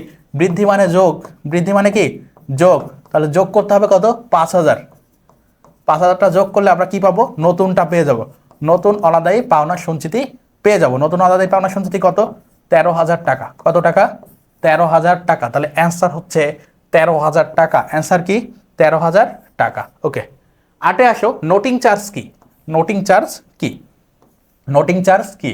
8-এ কি বলতেছে, নোটিং চার্জ কি। নোটিং চার্জ প্রাপ্য নোট বা প্রাপ্য বিল। বিল মানে কি, দেখো তুমি কারোর কাছে বাকিতে বিক্রি করছো, সে হচ্ছে তোমার প্রাপ্য হিসাব বা দেনাদার। কিন্তু ওই দেনাদার যখন বিলে স্বীকৃতি দেয়, যখন কি করে বিলে স্বীকৃতি দেয়, তখন আমরা প্রাপ্য বিল ডেবিট করি। কি করি, প্রাপ্য নোট বা বিল ডেবিট করি। প্রাপ্য নোট বা বিল ডেবিট করি। পাশাপাশি যেহেতু দেনাদার বিলে স্বীকৃতি দিয়েছে, মানে একটা বিল দিয়ে গেছে তোমার কাছে, সেটা স্বীকৃতি, সেটা তুমি ব্যাংকে জমা দিলে তুমি ভাঙাইতে পারবা, বা একটা নির্ধারিত মেয়াদ থাকবে, তারপরে তোমাকে ওই টাকাটা দিবে। বিলের মূল কথাই হচ্ছে এইটা। তাহলে এই যে প্রাপ্য নোট বা বিল তুমি পাইলা, পাশাপাশি দেনাদারটাকে কি করলা, ক্রেডিট করলা। দেনাদারকে কি করলা, ক্রেডিট করলা। এখন যখন তুমি এই প্রাপ্য নোট বা বিল ব্যাংকে নিয়ে গেলা, ব্যাংক বললো যে দেনাদারের অ্যাকাউন্টে টাকা নাই, তাই তোমার প্রাপ্য বিল ভাঙায় তার অ্যাকাউন্ট থেকে টাকা কেটে তোমার অ্যাকাউন্টে দিতে পারছে না, বা তোমাকে ক্যাশ দিতে পারছে না। তাহলে তার অ্যাকাউন্টে টাকা না থাকলে তোমাকে দিবে না। তাহলে এটাকে বলে প্রত্যাখ্যান। এটাকে কি বলে, প্রত্যাখ্যান। তো এই প্রত্যাখ্যান হইলে তুমি যে ব্যাংকের কাছে গেলা, আসলা, ব্যাংকে আবেদন করলা, তো তোমার এটা একটা চার্জ আছে, তো এটাকে বলে প্রসেসিং চার্জ। তো এই প্রসেসিং চার্জটা তোমার কি হবে, ক্ষতি হয়ে যাবে। তাহলে এই নোটিং চার্জ কি, নোটিং চার্জ হচ্ছে তোমার প্রাপ্য নোট প্রত্যাখ্যানজনিত খরচ বা ক্ষতি। প্রাপ্য নোট প্রত্যাখ্যানজনিত বা প্রাপ্য বিল প্রত্যাখ্যানজনিত খরচ বা ক্ষতি। তাহলে এটা হচ্ছে আমাদের গ হচ্ছে অ্যান্সার। তাহলে নোটিং চার্জ কি, প্রাপ্য নোট প্রত্যাখ্যানজনিত খরচ বা ক্ষতি। এটা কি, খরচ বা ক্ষতি, প্রাপ্য নোট প্রত্যাখ্যানজনিত খরচ বা ক্ষতি। 9 আসে, সরাসরি অবলোপন পদ্ধতিতে প্রাপ্য হিসাব কোন মূল্যে প্রদর্শন করা হয়। তাহলে প্রাপ্য হিসাব আমরা যখন সরাসরি পদ্ধতি ব্যবহার করি, তখন প্রাপ্য হিসাব থেকে কি করি, প্রাপ্য হিসাব থেকে বা কুরিন খরচ লিখি, কুরিন খরচ ডেবিট করি, পাশাপাশি প্রাপ্য হিসাবকে ক্রেডিট করি, কি করি? প্রাপ্য হিসাব ক্রেডিট, কুরিন খরচ ডেবিট, প্রাপ্য হিসাব ক্রেডিট, এটা লিখি। তাহলে প্রাপ্য হিসাবটাকে আমরা কোন মূল্যে দেখাচ্ছি? মোট মূল্যে দেখাচ্ছি। কোন মূল্যে দেখাচ্ছি? মোট মূল্যে। তাহলে প্রাপ্য হিসাবকে কোন মূল্যে দেখাই? প্রাপ্য হিসাবকে কোন মূল্যে দেখাই? মোট মূল্যে। এখানে যেহেতু কোনো সঞ্চিতি নাই, এখানে কোনো সঞ্চিতি নাই, তাহলে আমরা কোন মূল্যে দেখাই? মোট মূল্যে। মোট মূল্যে। তাহলে অ্যান্সার হবে কি? মোট মূল্যে। অ্যান্সার কি হবে? মোট মূল্যে। 10-এ আসো, অনাদায়ী পাওনা ও অনাদায়ী পাওনা সঞ্চিতি হিসাবভুক্ত করার পদ্ধতিগুলো কি? অনাদায়ী পাওনা ও অনাদায়ী পাওনা সঞ্চিতি হিসাবভুক্ত করার পদ্ধতিগুলো কি? তাহলে আমরা দেখেছি অনাদায়ী পাওনা এবং অনাদায়ী পাওনা সঞ্চিতি হিসাবভুক্ত করার পদ্ধতি আছে দুইটা। কয়টা পদ্ধতি? দুইটা। একেবারে প্রথম স্লাইডে পড়ছিলাম। সেই দুইটা পদ্ধতির নাম কি এটা জানতে চাইছে। তো সেই দুইটা পদ্ধতির একটা নাম হচ্ছে প্রত্যক্ষ বা সরাসরি, এটা আরেক নাম কি? সরাসরি অবলোপন পদ্ধতি। আরেকটি হচ্ছে সঞ্চিতি বা বরাদ্দ পদ্ধতি। সঞ্চিতির আরেক নাম কি? বরাদ্দ পদ্ধতি। কোন পদ্ধতি? বরাদ্দ পদ্ধতি। ওকে, তাহলে বরাদ্দ এবং হচ্ছে সরাসরি বা প্রত্যক্ষ এবং সঞ্চিতি পদ্ধতি। তাহলে অ্যান্সার ক। কতে আমরা অ্যান্সার পেয়ে গেলাম। তাহলে এটার অ্যান্সার ক। ওকে, এরপরে 11তে আসো, প্রত্যাখ্যাত প্রাপ্য বিলের জন্য কোন জাবেদা দাখিলা দিতে হয়? একটু আগেই বলতেছিলাম যে আমরা যখন প্রাপ্য বিল পাই তখন কি লিখি? প্রাপ্য বিল ডেবিট এবং কি করি? দেনাদারকে হ্রাস করি। যেহেতু সে বিলে স্বীকৃতি দিচ্ছে, দেনাদার বা প্রাপ্য হিসাব ক্রেডিট করি। কি করি? ক্রেডিট করি। দেনাদারের আরেক নাম প্রাপ্য হিসাব, তোমরা সবাই জানো। তাহলে প্রাপ্য হিসাব ক্রেডিট করি। ওকে, এখন যখন এই বিলটা প্রত্যাখ্যান হইলো, মানে ব্যাংক থেকে ফেরত আসলো, তখন তুমি কি করবা? তখন তোমার ওই দেনাদার বা প্রাপ্য হিসাবকে বৃদ্ধি করতে হবে। তখন কি করতে হবে? আবার রিভার্স করতে হবে, অর্থাৎ এইটাকে করতে হবে ডেবিট। প্রাপ্য হিসাব ডেবিট, প্রাপ্য বা দেনাদার হচ্ছে ডেবিট। কি লিখবো? প্রাপ্য বা দেনাদার ডেবিট। পাশাপাশি তোমার যেহেতু প্রাপ্য বিলটা প্রত্যাখ্যান হয়ে গেছে, মানে ওটা বাতিল হয়ে গেছে, ওইটাকে তুমি রিভার্স করে ডেবিট থেকে ক্রেডিটে নিয়ে যাও। তাহলে কি লিখবা? প্রাপ্য বিল ক্রেডিট, প্রাপ্য বিল ক্রেডিট। ওকে, তাহলে আমাদের দেখো প্রাপ্য বা দেনাদার হিসাব ডেবিট হবে এবং প্রাপ্য বিল ক্রেডিট হবে। তো এই অপশনটাই তুমি অপশনগুলোর মধ্যে দেখো, গতে আমরা দেখতে পাচ্ছি দেনাদার হিসাব ডেবিট এবং প্রাপ্য বিল হিসাব ক্রেডিট। তাহলে গ হচ্ছে আমাদের কারেক্ট অ্যান্সার। তাহলে আমাদের গ হচ্ছে কারেক্ট অ্যান্সার। ওকে, আমরা পরবর্তী এমসিকিউতে যাব। বলছে যে এটি উদ্দীপক দিছে এবং 12 নং প্রশ্নের উত্তর দিতে বলছে মেসার্স আসলাম ট্রেডার্সের অনাদায়ী পাওনা সঞ্চিতি আরও বৃদ্ধি করতে হবে 2000 টাকা। তার মানে বৃদ্ধি, এটা বৃদ্ধি বা যোগ করতে হবে। বৃদ্ধি বা কি? যোগ করতে হবে। হিসাবভুক্ত অনাদায়ী পাওনা 5000 টাকা। বছর শুরুতে অনাদায়ী পাওনা সঞ্চিতি ছিল 4000 টাকা। নতুন অনাদায়ী পাওনা সঞ্চিতির পরিমাণ কত? তাহলে এইটা আমরা বলতেছি যে এটা হচ্ছে হিসাবভুক্ত হয়ে গেছে, তো এবং এটা হচ্ছে অনাদায়ী পাওনা বা খরচ। এটা কি? অনাদায়ী পাওনা বা খরচ। তাহলে এই বিষয়টা আমাদের সঞ্চিতির মধ্যে আসবে না, আমাদেরকে সঞ্চিতি বের করতে বলছে। তাহলে খরচ বা অনাদায়ী পাওনা এটা আমরা সঞ্চিতির মধ্যে আনবো না। বাকি যে দুইটা বিষয় আছে, একটা হচ্ছে 2000 টাকা বৃদ্ধি করতে হবে এবং হচ্ছে আমাদের অনাদায়ী পাওনা হচ্ছে 4000 টাকা। এই দুইটা যদি আমরা যোগ করি তাহলে কিন্তু সঞ্চিতি আমরা পেয়ে যাব, কারণ এইটাও সঞ্চিতি, এটাও সঞ্চিতি। এটা হচ্ছে খরচ আর এই দুইটা হচ্ছে সঞ্চিতি। তাহলে সঞ্চিতি দুইটা আমরা যোগ করব সঞ্চিতি নির্ণয়ের ক্ষেত্রে। খরচ যেটা আছে সেটা আমাদের কোনো কাজেই লাগবে না। এই ধরনের অতিরিক্ত তথ্য তোমাদেরকে কনফিউজ করার সময় অনেক সময় দিতে পারে, তো তোমরা এই বিষয়টা খেয়াল রাখতে হবে। তাহলে আমাদের অ্যান্সার হবে এই দুইটার যোগফল, এটা আসবে না। তাহলে অ্যান্সার হচ্ছে 4000 প্লাস 2000 এর যোগফল। 4000 প্লাস 2000 এর যোগফল কত হয়? 6000 টাকা। কত হয়? 6000 হচ্ছে আমাদের অ্যান্সার। আমাদের অ্যান্সার কত? 6000 টাকা। তাহলে গ হচ্ছে আমাদের অ্যান্সার। 13তে আসো, কুরিন হচ্ছে, কুরিন কি? কুরিনের আরেক নাম হচ্ছে অনাদায়ী পাওনা। কি নাম? অনাদায়ী পাওনা। তাহলে অনাদায়ী পাওনা কি? অনাদায়ী পাওনা বা কুরিন হচ্ছে খরচ। কি ধরনের খরচ? পরিচালন খরচ। কি ধরনের খরচ? পরিচালন খরচ। কারণ এইটা আমরা মোট মুনাফা নির্ণয় করার পর যখন পরিচালন খরচ থাকে সেইটার মধ্যে লিখি এই কুরিন বা অনাদায়ী পাওনা। তাহলে এটা হচ্ছে অপরিচালন খরচ না, আর্থিক খরচ না, আর্থিক ক্ষতি না, এটা হচ্ছে পরিচালন খরচ। এটা কোন ধরনের খরচ? পরিচালন খরচ। এটা হচ্ছে পরিচালন খরচ। 14তে আসো, উদ্দীপকটি পড়ে 14 এবং 15 নং এমসিকিউ এর অ্যান্সার দিতে বলছে প্রারম্ভিক প্রাপ্য হিসাব 50,000 টাকা, সমাপনী প্রাপ্য হিসাব 80,000 টাকা। এখন হচ্ছে অলিখিত অনাদায়ী পাওনা, মানে 2000 টাকা হচ্ছে এখনো হিসাবভুক্ত হয়নি। অলিখিত মানে কি? হিসাবভুক্ত এখনো হয়নি, হিসাবভুক্ত হয়নি, তার মানে এটা হিসাবভুক্ত করতে হবে, হয়নি। প্রাপ্য হিসাবের উপর 5% হারে অনাদায়ী পাওনা ও সন্দেহজনক পাওনা সঞ্চিতি ধার্য করতে হবে। একটু আগে বলতেছিলাম একটা এমসিকিউ সলভ করার সময় যে অনাদায়ী পাওনা সঞ্চিতি সবসময় নিট প্রাপ্য হিসাবের উপর ধার্য করতে হয়। কিসের উপর ধার্য করতে হয়? নিট প্রাপ্য হিসাব।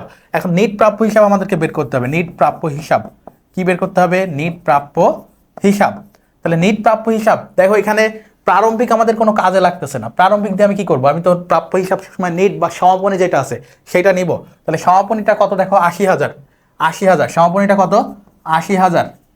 ৮০,০০০। এখন দেখো বলছে ২,০০০ টাকা যেটা নতুন অনাদায়ী পাওনা কিন্তু হিসাবভুক্ত হয়নি বা লেখা হয়নি, এটা আমাদেরকে কি করতে হবে? প্রাপ্য হিসাব থেকে বাদ করতে হবে। তাহলে ২,০০০ টাকা আমরা বাদ দিব। ওকে, তাহলে আমাদের নিট প্রাপ্য হিসাব আসতেছে ৭৮,০০০ টাকা। নিট প্রাপ্য হিসাব কত আসতেছে? ৭৮,০০০ টাকা। এইটার উপর, এই নিট প্রাপ্য হিসাবের উপর অনাদায়ী পাওনা সঞ্চিতি বা বাট্টা সঞ্চিতি, প্রাপ্য হিসাবের বাট্টা সঞ্চিতি এগুলো ধার্য করতে হয় নিট প্রাপ্য হিসাবের উপর। তাহলে নিট প্রাপ্য হিসাব হয়েছে তোমার ৭৮,০০০ টাকা। এর উপর কত পার্সেন্ট? 5%। তাহলে 5% করো, এটার উপর 5/100 কত আসে অ্যান্সার? অ্যান্সার কত আসে? 780 গুণ 5। তাহলে কত আসে? 780 গুণ 5 7,800 হচ্ছে 5%, তাহলে 3,900। 3,900 ক্যালকুলেটারে করতে পারো তোমরা এইচএসসির ক্ষেত্রে। ওকে, 3,900 হচ্ছে আমাদের অ্যান্সার। তাহলে অ্যান্সার কত? 3,900। অ্যান্সার কত? 3,900। এরপরে 15তে আসো, বছর শেষে নিট প্রাপ্য হিসাব কত? বছর শেষে নিট প্রাপ্য হিসাব কত? বছর শেষে নিট প্রাপ্য হিসাব কত? তাহলে দেখো আবারও আমাদেরকে এই যে ৩৯০০ টাকা এটাও কিন্তু প্রাপ্য হিসাব থেকে বাদ দিতে হবে। তাহলে আমাদের পূর্বের নিট প্রাপ্য হিসাব ছিল ৭৮,০০০ টাকা। তাহলে আমরা একটু লিখি, এখন নিট প্রাপ্য, নতুন নিট প্রাপ্য হিসাব বা নিট প্রাপ্য হিসাব কত, এটা যদি আমরা লিখতে চাই তাহলে আমাদের ৭৮,০০০ এটা থেকে কত মাইনাস করতে হবে? নতুন যে সঞ্চিতি আসলো এটা বাদ দিতে হবে। তাহলে নতুন বা সন্দেহজনক সঞ্চিতি এটা হচ্ছে বাদ দিতে হবে। নতুন যে সঞ্চিতি আসলো এটা বাদ দিতে হবে। সেটা কত আসছে? ৩,৯০০। আগের প্রশ্ন কত আসছে? ৩,৯০০। তাহলে ৭,৮০০ থেকে ৩,৯০০ বাদ দাও, ৭৪,১০০। ৭৪,০০০ কি? 100। তাহলে অ্যান্সার হচ্ছে ৭৪,১০০। অ্যান্সার কি? ৭৪,১০০। অপশন কতেই দেখতে পাচ্ছি। তাহলে অ্যান্সার হচ্ছে ৭৪,১০০। এরপরে 16তে আসো, অনাদায়ী পাওনা সঞ্চিতি হলো ড্যাশ। অনাদায়ী পাওনা সঞ্চিতি কি বলছে? সম্ভাব্য ক্ষতি। হ্যাঁ, সঞ্চিতি হচ্ছে সম্ভাব্য ক্ষতি, অর্থাৎ এটা আমরা নিশ্চিত না। তোমাদেরকে কিন্তু স্লাইডগুলোতে আমি লিখে দিয়েছিলাম যেটা নিশ্চিত ক্ষতি না। তাহলে এটা সম্ভাব্য ক্ষতি, এটা ভবিষ্যৎ ব্যবস্থা, এটা অবশ্যই একটা ভবিষ্যৎ ব্যবস্থা, ভবিষ্যৎ প্রতিরক্ষা হিসেবে আমরা নিই যখন পার্থক্য পড়েছি। এবং প্রতি সম্পত্তি, প্রতি মানে হচ্ছে বিপরীত, প্রতি মানে কি? বিপরীত। তাহলে বিপরীত কথাটা তো আমি স্লাইডেই লিখে দিয়েছিলাম অনাদায়ী পাওনা সঞ্চিতির উপরে, যে বিপরীত সম্পত্তি যেহেতু এটা প্রাপ্য হিসাবকে হ্রাস করে তাহলে এটা হচ্ছে বিপরীত সম্পদ। তাহলে আমাদের অ্যান্সার হবে 3টাই, 1, 2 ও 3, 1, 2 ও 3। ওকে, প্রতি মানে হচ্ছে বিপরীত। 17তে আসো, অনাদায়ী পাওনা কেন সৃষ্টি করা হয়? অনাদায়ী পাওনা কেন সৃষ্টি করা হয়? দেখো, দুর্বল মানসিকতার কারণে, এই ধরনের কারণ আমরা দেখতে পাই নাই আমাদের ক্লাসে। আর্থিক অনটন ও দেউলিয়াপনার কারণে। তাহলে আর্থিক সংকটে পড়তে পারে তোমার যে প্রাপ্য হিসাব আছে বা দেনাদার, যার কাছে তুমি বাকিতে পণ্য বিক্রি করছো, সে আর্থিক সংকটে পড়তে পারে বা দেউলিয়াত্বের কারণে কি হয়? এই যে অনাদায়ী পাওনা বা কুঋণের সৃষ্টি হয়। তাহলে অ্যান্সার হবে খ। অ্যান্সার কি হবে? খ। ওকে, এরপরে দেখো 18তে আসো, অনাদায়ী পাওনা ধার্য করা না হলে, অনাদায়ী পাওনা ধার্য করা না হলে কি ঘটবে? নেট মুনাফা অতিরিক্ত প্রদর্শ হবে। তাহলে দেখো আমরা পরিচালন খরচ হিসেবে অনাদায়ী পাওনা বা কুঋণ বাদ দিই, তাহলে ওই কুঋণটা যদি বাদ না দিই পরিচালন খরচের মধ্যে, তাহলে আমাদের নেট মুনাফা বেড়ে যাবে। নেট মুনাফা কি হবে? অতিরিক্ত প্রদর্শিত হবে বা বেশি দেখানো হবে। তাহলে 1 নম্বর কথা ঠিক আছে, নেট মুনাফা কম প্রদর্শন হওয়ার কোনো সুযোগ নেই, মাত্র দেখলাম বেশি প্রদর্শিত হবে। তাহলে 2 নম্বর কথা বাদ। 3 বলছে সম্পত্তির মূল্য অতিরিক্ত প্রদর্শিত হবে। প্রাপ্য হিসাব থেকে কুঋণ সঞ্চিতি বাদ দিতে হয়। তাহলে কুঋণ সঞ্চিতি যদি বাদ না দিই, আর্থিক অবস্থার বিপরীতে আমাদের প্রাপ্য হিসাব নামক একটা সম্পদ বেশি দেখানো হবে। তাহলে সম্পত্তির মূল্য অতিরিক্ত প্রদর্শন হবে, এই কথাটাও ঠিক আছে। তাহলে অ্যান্সার হচ্ছে 1 ও 3। অ্যান্সার কি হচ্ছে? 1 ও 3। 19-এ আসো, অনাদায়ী পাওনা আদায় হলে, অনাদায়ী পাওনা আদায় হলে কি ঘটবে? কি বলছে? অনাদায়ী পাওনা আদায় হলে কি ঘটবে? বলছে প্রাপ্য হিসাব ডেবিট করতে হবে। কি করতে হবে? অনাদায়ী পাওনা আদায় হলে কি করতে হবে? প্রাপ্য হিসাব ডেবিট করতে হবে। প্রাপ্য হিসাব ডেবিট করতে হবে। তাহলে অনাদায়ী পাওনা যদি আদায় হয় তাহলে আমাদেরকে প্রাপ্য হিসাব ডেবিট করতে হয়, মানে যেটাকে আমরা কুঋণ পুনরুদ্ধার বলি, বা যে টাকা ধরে নিয়েছিলাম আদায় হবে না, পরবর্তীতে দেখা গিয়েছে আদায় হবে, সেক্ষেত্রে আমরা কি করি? প্রাপ্য বা দেনাদার হিসাবটাকে ডেবিট করি। অনাদায়ী পাওনা সঞ্চিতির হিসাবকে আবারও ক্রেডিট করি, যেহেতু এটা ডেবিট করে কমায় ফেলছিলাম, তাহলে পুনরুদ্ধার হলে আমাদেরকে উল্টা কাজ করতে হয়। যেহেতু আবারও আমরা যেহেতু টাকা পাই এবং আমরা কি পাই? প্রাপ্য হিসাবের কাছ থেকে নগদ বা ব্যাংকের মাধ্যমে টাকা পাই, তাহলে আমাদেরকে নগদান হিসাবকেও ডেবিট করতে হবে। কি করতে হবে? নগদান হিসাবকে ডেবিট করতে হবে। 3টি কথাই কিন্তু ঠিক আছে। তাহলে আমাদের অ্যান্সার হবে 1, 2 ও 3। আমাদের অ্যান্সার কি হবে? 1, 2 ও 3। 20-এ আসো, প্রাপ্য হিসাবের বিকল্প হিসাব হচ্ছে, প্রাপ্য হিসাবের বিকল্প হিসাব। তাহলে প্রাপ্য হিসাবকে আমরা আর কি কি নামে ডাকতে পারি? প্রথমটা বলছে পুস্তক ঋণ হিসাব, তাহলে প্রাপ্য হিসাবের আরেকটা নাম মনে রাখবা, আজকে থেকে মুখস্থ কর। প্রাপ্য হিসাবের একটা সনাতন নাম হচ্ছে পুস্তক ঋণ। প্রাপ্য হিসাবের একটা সনাতন নাম কি? পুস্তক ঋণ হিসাব। তাহলে এটা ঠিক আছে। প্রাপ্য হিসাবের অপর নাম দেনাদার, এটা সবাই জানো। এটা কি জানো? সবাই জানো। তাহলে 1 আর 2 ঠিক আছে। ক্রয় খতিয়ানের জের মানে হচ্ছে পাওনাদার। ক্রয় খতিয়ানের জের মানে কি? প্রদেয় হিসাব বা পাওনাদার। প্রদেয় হিসাব বা পাওনাদার। এটার সাথে আরো একটা অ্যান্সার আসতে পারে, সেটা হচ্ছে প্রাপ্য হিসাবের জের বা বিক্রয় খতিয়ানের জের। দুঃখিত, বিক্রয় খতিয়ানের জের, এটার নাম কি আসতে পারে? বিক্রয় খতিয়ানের জের। বিক্রয় খতিয়ানের জের। বিক্রয় খতিয়ানের জের। বিক্রয় খতিয়ানের জের। ওকে, কারণ কি? বিক্রয় জাবেদায় আমরা কোনগুলো লিখি? বিক্রয় জাবেদায় সকল বাকিতে বিক্রয় লিখি, এবং বাকিতে বিক্রয় মানেই হচ্ছে প্রাপ্য হিসাব। তাহলে বিক্রয় খতিয়ানের জেরও কিন্তু থাকতে পারে বিকল্প নাম হিসাবে। তাহলে 1 আর 2 কারেক্ট, 3 নাম্বার ভুল। তাহলে অ্যান্সার হচ্ছে 1 ও 2। অ্যান্সার হচ্ছে কি? 1 ও 2। তো প্রিয় শিক্ষার্থীরা আমরা 20টি এমসিকিউ কিন্তু সলভ করলাম, এবং এই 20টি এমসিকিউ এর মাধ্যমে আশা করি তোমাদের যে এমসিকিউ নিয়ে ঝামেলা ছিল এই অধ্যায়ের, সেগুলো ইনশাল্লাহ দূর হয়েছে, এবং পুরো ক্লাসের টপিকের মাধ্যমে তোমরা কিন্তু টপিকগুলো বুঝতে সক্ষম হয়েছো। এ পর্যায়ে আমরা চলে যাব আমাদের প্রথম সৃজনশীল। তোমাদের জন্য 2টি সৃজনশীল রেখেছিলাম, বলেছিলাম ক্লাসের শুরুতে আজকে আমরা 2টা সৃজনশীল সলভ করব। তার প্রথম সৃজনশীলে আমরা চলে যাব।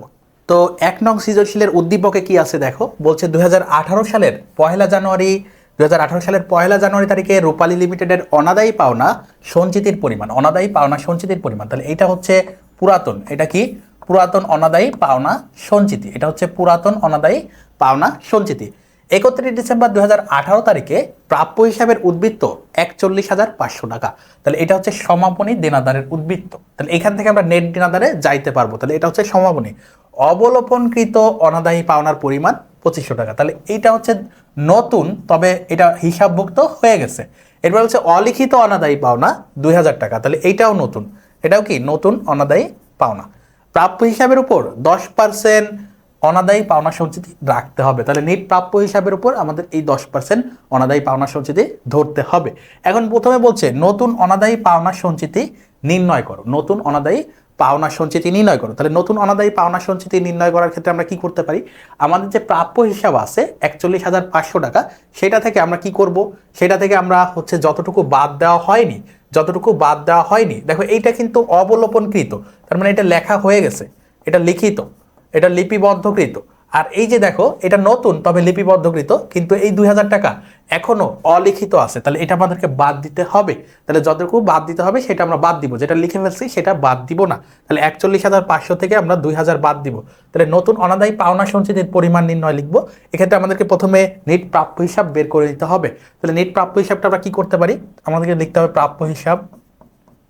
প্রাপ্য হিসাব কত? প্রাপ্য হিসাব কত আছে দেখো। প্রাপ্য হিসাব আছে 1,41,500 টাকা।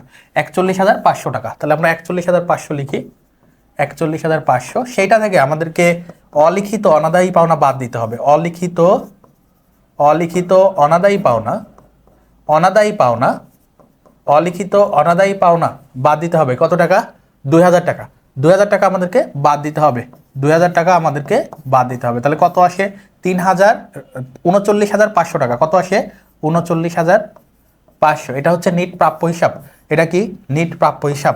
নিট প্রাপ্য হিসাব। প্রাপ্য হিসাব এটা এখানে ক্লোজ করে দিলাম। এটা আমাদের অতিরিক্ত কাজ, এবং এই নিট প্রাপ্য হিসাবের উপরেই আমাদেরকে কত পার্সেন্ট ধরতে হবে? দেখো 10% অনাদায়ী পাওনা সঞ্চিতি ধরতে হবে। তাহলে 10% আমরা অনাদায়ী পাওনা সঞ্চিতি ধার্য করি। তাহলে নিট প্রাপ্য হিসাবের উপরে সবসময় অনাদায়ী পাওনা সঞ্চিতি ধার্য করতে হয়, এজন্য আমরা এতটুকু করে নিলাম। তাহলে আমরা লিখব 39,500 গুণ কত পার্সেন্ট? 10%। 10%। তাহলে কত আসতেছে? দেখো 3,950 টাকা। 3,950 টাকা হচ্ছে আমাদের নতুন অনাদায়ী পাওনা সঞ্চিতি। 3,950 টাকা হচ্ছে আমাদের নতুন অনাদায়ী পাওনা সঞ্চিতি। এরপরে আমরা খতে যাব। খয়ের ক্ষেত্রে দেখো আমাদেরকে 2টা হিসাব করতে বলেছে।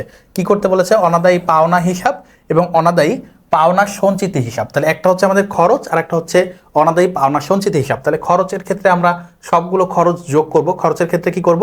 সবগুলো খরচ যোগ করব। তাহলে অনাদায়ী পাওনা খরচের ক্ষেত্রে অনাদায়ী পাওনা হিসাব, বা এটা হচ্ছে যেহেতু খরচের ক্ষেত্রে আমরা সবগুলো খরচকে যোগ করব। সবগুলো খরচকে কি করব?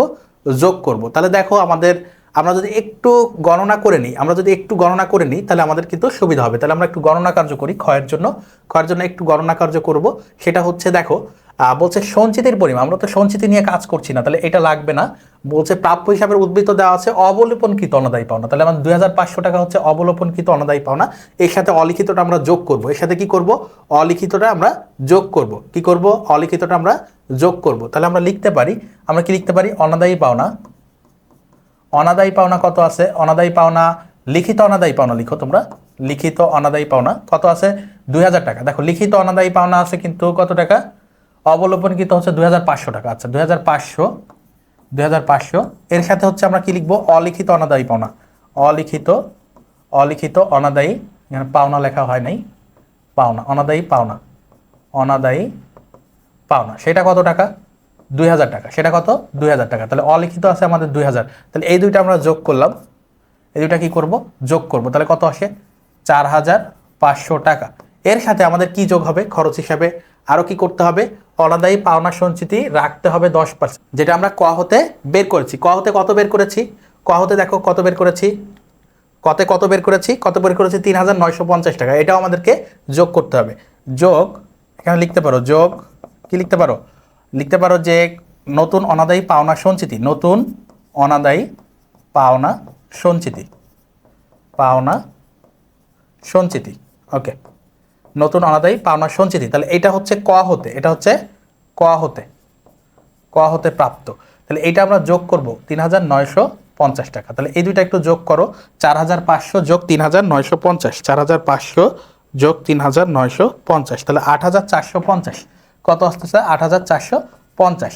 আমরা তোমাদেরকে একটা ছক দেখিয়েছিলাম যে আমাদের বিষয় আয় বিবরণীতে অনাদায়ী পাওনা খরচ হিসাবে কিভাবে যায়। তো সেই নিয়মে আমরা করতেছি। প্রথমে অনাদায়ী পাওনা যতটুকু লিখিত ছিল সেটা লিখছি, এর সাথে অলিখিতটা যোগ করছি বা নতুনটা যোগ করছি, পাশাপাশি নতুন যে কুঋণ সঞ্চিতি বা অনাদায়ী পাওনা সেটাও যোগ করছি। এবং তোমরা যদি সেই ছকটাতে একটু যাও, সেখানে কিন্তু তোমরা দেখতে পারবা যে পুরাতনটা বাদ দেওয়া ছিল। আমিও যদি তোমাদের জন্য একটু যাই, সেখানে যদি একটু যাই, দেখো কিভাবে আমরা বাদ দিয়েছিলাম। এই যে দেখো, অনাদায়ী পাওনাটা লিখছি, এর সাথে অলিখিতটা যোগ করছি, নতুন অনাদায়ী পাওনা সঞ্চিতি যেটা যোগ করছি, এবং পুরাতনটা কিন্তু আমরা বাদ দিছিলাম। তাহলে এইখানে আমরা পুরাতনটা বাদ দিব। এই ক্ষেত্রে আমরা কি করব, পুরাতনটা বাদ দিব। তো পুরাতনটা কত আছে দেখো, পুরাতনটা হচ্ছে আমি যেখানে কিন্তু লিখে দিয়েছি, পুরাতনটা হচ্ছে 1500 টাকা। তাহলে এই 1500 টাকা আমরা বাদ দিব। এই 1500 টাকা আমরা কি করব, বাদ দিব খরচের ক্ষেত্রে বা কুঋণের ক্ষেত্রে। তাহলে বাদ লিখব পুরাতন অনাদায়ী পাওনা সঞ্চিতি কত টাকা, পুরাতনটা হচ্ছে 1500 টাকা, 1500 টাকা। তাহলে আমাদের অ্যান্সার আসতেছে কত, 6950 টাকা। তাহলে 6950 টাকা হচ্ছে আমাদের কুঋণ বাবদ খরচ বা নতুন আমাদের অনাদায়ী পাওনা বাবদ খরচ। কি লিখতে পারো এখানে, অনাদায়ী পাওনা খরচ, আমি তোমাদের জন্য লিখে দিই এখানে, অনাদায়ী পাওনা খরচ, ওকে, অনাদায়ী পাওনা খরচ হচ্ছে 6950 টাকা। তাহলে আমরা এটা গণনাকার যে করে ফেললাম, অনাদায়ী পাওনা হচ্ছে 6950 টাকা আমাদের খরচ হিসাবে দেখাতে হবে। এখন এইটার তোমাকে হিসাব বা খতিয়ান করতে বলেছে, এটার হিসাব বা কি করতে বলেছে, খতিয়ান। তাহলে আমরা খতিয়ানে কি করব, অনাদায়ী পাওনার পুরাটা খরচ হিসাবে প্রথমে দেখাবো, এবং তোমাদেরকে বলেছিলাম এটা হচ্ছে একটা অস্থায়ী হিসাব। তাহলে অস্থায়ী হিসাব আমাদেরকে সমাপনী দাখিলার মাধ্যমে বন্ধ করতে হয়। তাহলে আমরা প্রথমে খরচ হিসাবে দেখাই। খরচ হিসাবে দেখাতে গেলে আমাদের এটা জাবেদা কি হইতো, অনাদায়ী পাওনা ডেবিট, অনাদায়ী পাওনা সঞ্চিতি ক্রেডিট। কি লিখতাম, অনাদায়ী পাওনা ডেবিট, অনাদায়ী পাওনা সঞ্চিতি ক্রেডিট। যেহেতু আমরা খতিয়ান করতেছি, তাহলে আমাদের বিপরীত হিসাবটা বিবরণে দিতে হবে। তাহলে আমরা কি লিখবো, অনাদায়ী পাওনা সঞ্চিতি হিসাব। কি লিখবো, অনাদায়ী পাওনা সঞ্চিতি হিসাব। কি লিখবো, অনাদায়ী পাওনা সঞ্চিতি হিসাব, অনাদায়ী পাওনা সঞ্চিতি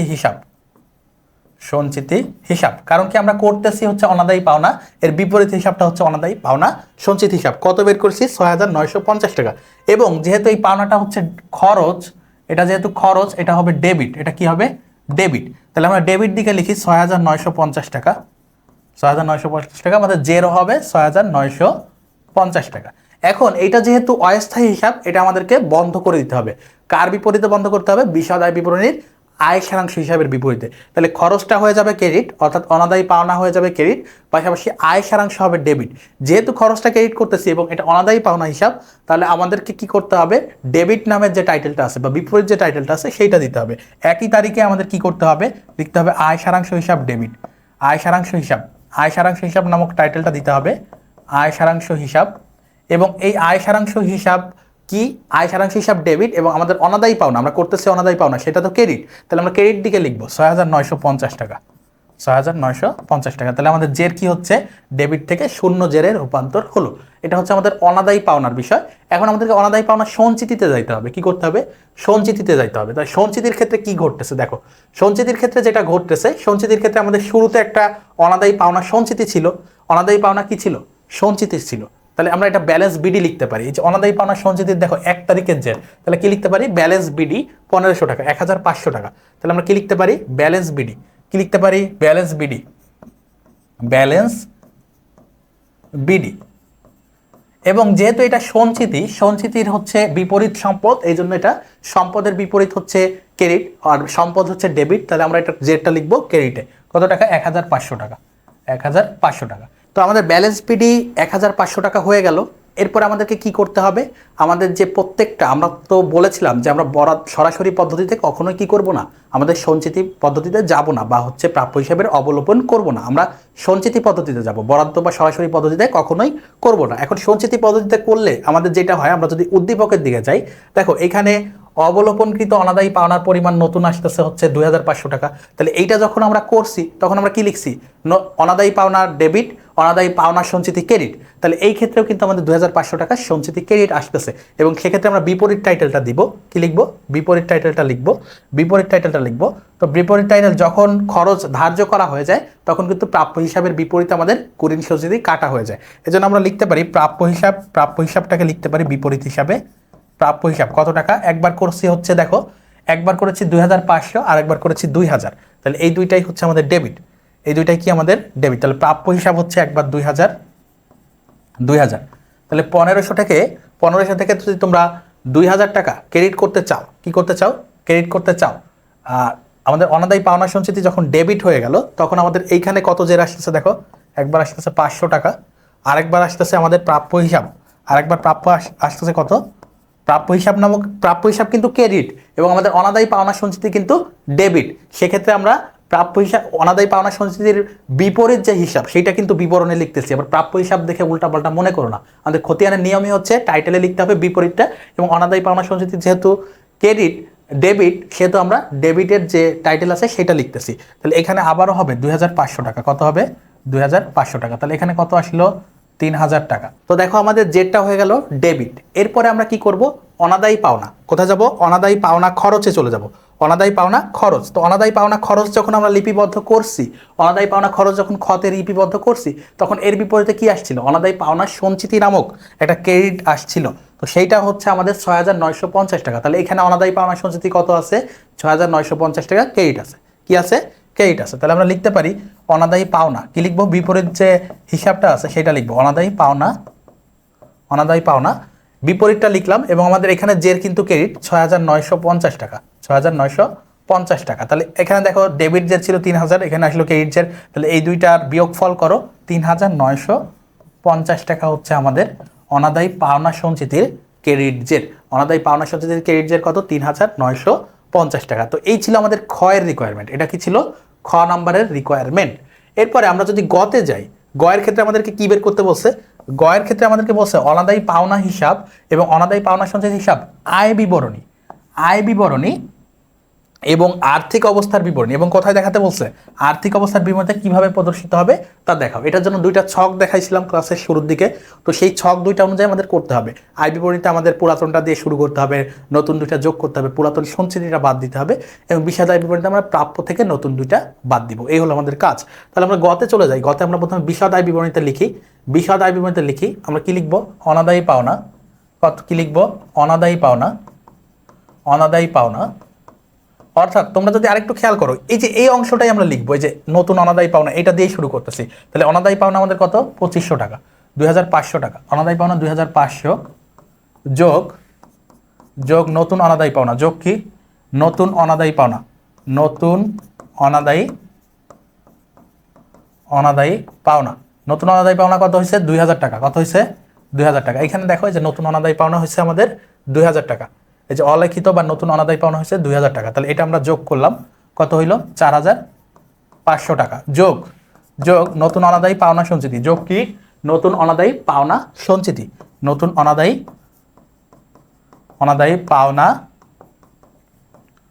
পাওনা সঞ্চিতি। ওকে, নতুন অনাদায়ী পাওনা সঞ্চিতি কত টাকা? নতুন অনাদায়ী পাওনা সঞ্চিতি আমাদের দেখো কত বের করছি। সঞ্চিতি বের করছিলাম হচ্ছে ক হতে নতুন অনাদায়ী পাওনা সঞ্চিতি ক হতে বের করছি 3950 টাকা। কত টাকা? 3950 টাকা। 3950 টাকা। তাহলে এই আইটেমগুলো একটু যোগ করো। 4500 যোগ 3950, 4500 যোগ 3950 হচ্ছে 8450। বাদ দিব আমরা পুরাতনটা বাদ দিব। পুরাতন অনাদায়ী পাওনা সঞ্চিতি। পুরাতন অনাদায়ী পাওনা সঞ্চিতি। পুরাতন অনাদায়ী পাওনা সঞ্চিতি কত বাদ দিব? পুরাতনটা হচ্ছে আমাদের একেবারে শুরুতে ছিল, দেখো 1500 টাকা। কত ছিল? 1500 টাকা। তাহলে এটা আমরা বাদ দিব। এটা কি করব? বাদ দিব। তাহলে এটা আমরা বাদ দিব 1500 টাকা। তাহলে কত আসতেছে? 6950 টাকা। 6950 টাকা হচ্ছে আমাদের বিষাদায় বিবরণীতে খরচ হিসাবে দেখাতে হবে। তাহলে এইখানে আমরা কি লিখতে পারি? অনাদায়ী পাওনা খরচ। কি লিখতে পারি? অনাদায়ী পাওনা খরচ। ওকে, তাহলে এইটা আমরা লিখতে পারি। এরপরে আমাদের আরেকটা রিকোয়ারমেন্ট হচ্ছে আমাদের আর্থিক অবস্থা বিবরণীতে কি দেখাতে হবে? প্রাপ্য হিসাব দিয়ে আমরা শুরু করব। আর্থিক অবস্থা বিবরণীতে কি করব? প্রাপ্য হিসাব দিয়ে আমরা শুরু করব। প্রাপ্য হিসাব আমাদের সমাপনীটা নিতে হবে। দেখো সমাপনী প্রাপ্য হিসাব আমাদের ছিল 41,500 টাকা। কত টাকা? 41,500 টাকা। তো আমরা সেইটাই লিখব 41,500। ওকে, 41,500। এখন এইখান থেকে আমরা দুইটা আমাদের যে নতুন অনাদায়ী পাওনা আসছে সেগুলো আমরা কি করব? বাদ দিব। তাহলে একটা বলছে লিখিত, দেখো একটা বলছে লিখিত। তাহলে যেটা লিখিত, দেখো এখানে বলছে প্রাপ্য অবলোপনকৃত, তাহলে লিখিতটা আমরা নিব না। তাহলে এটা নিব না, 2500 টাকা। অলিখিত অনাদায়ী পাওনা কত আছে? 2000। এটা বাদ দিব। তাহলে অলিখিত অনাদায়ী পাওনা যেটা আছে, নতুন অলিখিত অনাদায়ী পাওনা, এটা বাদ দিব। কি লিখব? অলিখিত অনাদায়ী পাওনা। অলিখিত অনাদায়ী পাওনা কত টাকা? অলিখিত অনাদায়ী পাওনা কত টাকা আমরা দেখলাম মাত্র? অলিখিত অনাদায়ী পাওনা দেখছি হচ্ছে 2000 টাকা। 2000 টাকা আমরা বাদ দিব। কত টাকা বাদ দিব? 2000 টাকা। 2000 টাকা। তাহলে বাদ দেওয়ার কত আসতেছে আমাদের? 39,500। এর থেকে আবারও বাদ দিতে হবে আমাদের যে সঞ্চিতিটা আসছে। নতুন করে আবার যে সঞ্চিতি আমাদেরকে বলতে বলছে, এই যে এইটা আমাদেরকে বাদ দিতে হবে। 10% অনাদায়ী পাওনা সঞ্চিতি রাখতে বলছে, যেটা আমরা কতে কিন্তু বের করেছি 3950 টাকা। 3950 টাকা আমরা বাদ দিব। বাদ নতুন অনাদায়ী পাওনা সঞ্চিতি। নতুন অনাদায়ী পাওনা সঞ্চিতি 3950 টাকা। 3950 টাকা। তাহলে এটা বাদ দিলে কত আসে দেখো?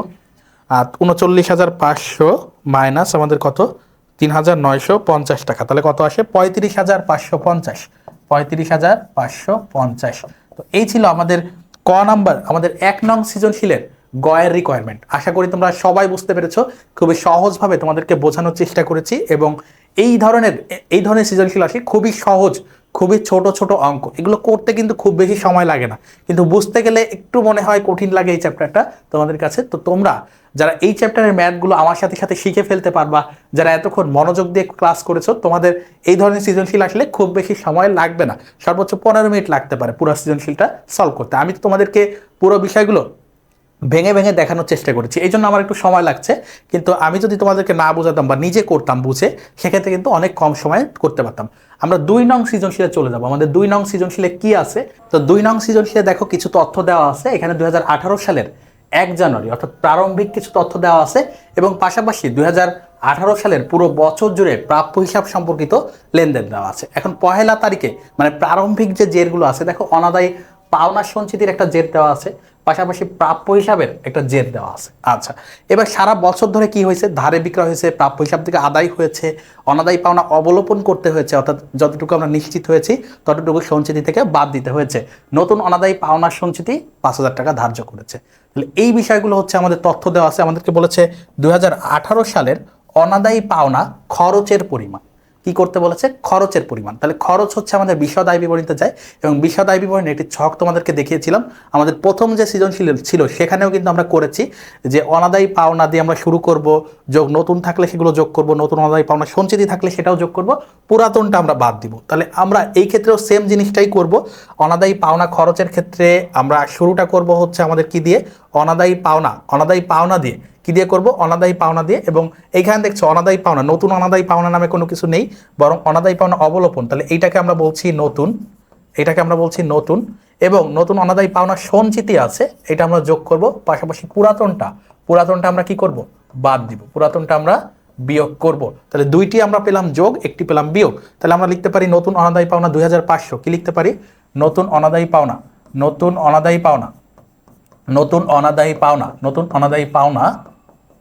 বা অলিখিত অনাদায়ী পাওনা 2500 টাকা। ওকে, এরপরে যোগ কি করতে পারি, যোগ লিখতে পারি নতুন অনাদায়ী পাওনা সঞ্চিতি। কি লিখতে পারি, নতুন অনাদায়ী পাওনা সঞ্চিতি।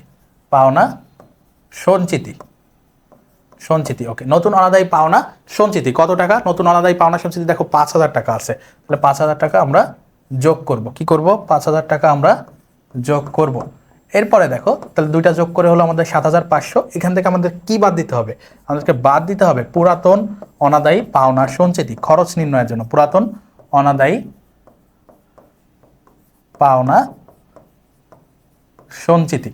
তাহলে এই সেম জিনিসটাই আমরা করতাম আমাদেরকে যদি বিশদ আয় বিবরণীর কথা বলতো। আমার বিশদ আয় বিবরণীতে অনাদায়ী পাওনাকে যেভাবে দেখাই ঠিক সেভাবেই কিন্তু আমরা অনাদায়ী পাওনা খরচের পরিমাণটা নির্ণয় করছি। তাহলে পুরাতনটা কত দেখো, পুরাতনটা হচ্ছে আমাদের 2000 টাকা। কত টাকা, 2000 টাকা। তাহলে আমাদের কত আসতেছে অ্যান্সার, 5500। কত আসতেছে, 5500 হচ্ছে আমাদের অনাদায়ী পাওনা খরচের পরিমাণ। ওকে, এবার ক আমাদের শেষ হয়ে গেল, ক এর রিকোয়ারমেন্ট শেষ। খতে বলছে উপযুক্ত লেনদেনগুলোর জাবেদা দাখিলা দাও। তাহলে জাবেদা দাখিলা দিতে গেলে আমাদেরকে এইখান থেকে শুরু করতে হবে, সারা বছর ধরে যা যা হয়েছে সেগুলোর জাবেদা দাখিলা দিতে হবে। তাহলে দেখো ধারে বিক্রয় হয়েছে, তাহলে ধারে বিক্রয়ের জাবেদা একেবারে সহজ, প্রাপ্য হিসাব ডেবিট, আমাদের যে বাকিতে বিক্রয় হলে বিক্রয় হিসাব ক্রেডিট। তাহলে প্রাপ্য হিসাব ডেবিট, বিক্রয় হিসাব ক্রেডিট। কি লিখতে পারি, প্রাপ্য হিসাব ডেবিট এবং বিক্রয় হিসাব ক্রেডিট। কি লিখতে পারি, বিক্রয় হিসাব ক্রেডিট। তাহলে আমাদের কত টাকার লেনদেন হয়েছে, আমাদের লেনদেন হয়েছে 80,000 টাকার। কত টাকার, 80,000 টাকার। ওকে, তাহলে আমরা দুই পাশেই 80,000 টাকা লিখবো। কত লিখবো, 80,000 টাকা। এরপরে দেখো প্রথমটা আমাদের হয়ে গেল। তোমরা ব্যাখ্যা দিতে পারো, ব্যাখ্যায় লিখতে পারো যে ধারে বাকি বা বাকিতে ক্রয়, বাকিতে বিক্রয়, ধারে বা বাকিতে বিক্রয়। ওকে, এরপরে যে লেনদেনটি রয়েছে প্রাপ্য হিসাব থেকে আদায়। তাহলে প্রাপ্য হিসাব থেকে আদায় হলে কি ঘটবে, প্রাপ্য হিসাব থেকে যদি আদায় হয় তাহলে আমরা লিখতে পারি নগদান ডেবিট, প্রাপ্য হিসাব ক্রেডিট। কি লিখতে পারি, নগদান ডেবিট, প্রাপ্য হিসাব ক্রেডিট। তাহলে আমরা লিখবো নগদান হিসাব ডেবিট। কত টাকা আদায় হয়েছে, 70,000 টাকা। 70,000 টাকা। এবং কি লিখতে পারি, নগদানের পাশাপাশি আমাদের প্রাপ্য হিসাবটাকে ক্রেডিট করে দিতে হবে, কত টাকা, 70,000 টাকা। 70,000 টাকা।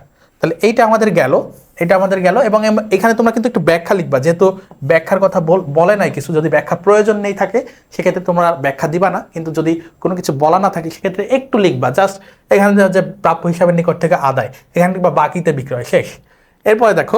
এরপরে বলছে যে অনাদায়ী পাওনা অবলোপন করতে হবে। তাহলে অনাদায়ী পাওনা যদি অবলোপন করতে চাই, অবলোপন করতে গেলে যেহেতু আমরা সঞ্চিতি পদ্ধতিতে হিসাব রাখবো, তাহলে অবলোপন করা মানে কি, অনাদায়ী পাওনা সঞ্চিতিকে ডেবিট করতে হবে, প্রাপ্য হিসাবকে ক্রেডিট করতে হবে। কি করতে হবে, অনাদায়ী পাওনা সঞ্চিতি ডেবিট করতে হবে। অনাদায়ী পাওনা সঞ্চিতি ডেবিট। কি লিখবো, অনাদায়ী পাওনা সঞ্চিতি ডেবিট,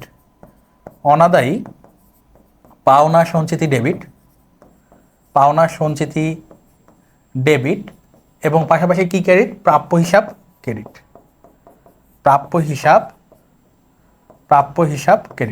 ওকে। তাহলে এটা কত টাকা দেখো, করতে হবে কত টাকা, 2,500 টাকা। 2,500 টাকা। 2,500 টাকা। দেখো এরপরে দেখো আমাদের আরো জাবেদা রয়েছে।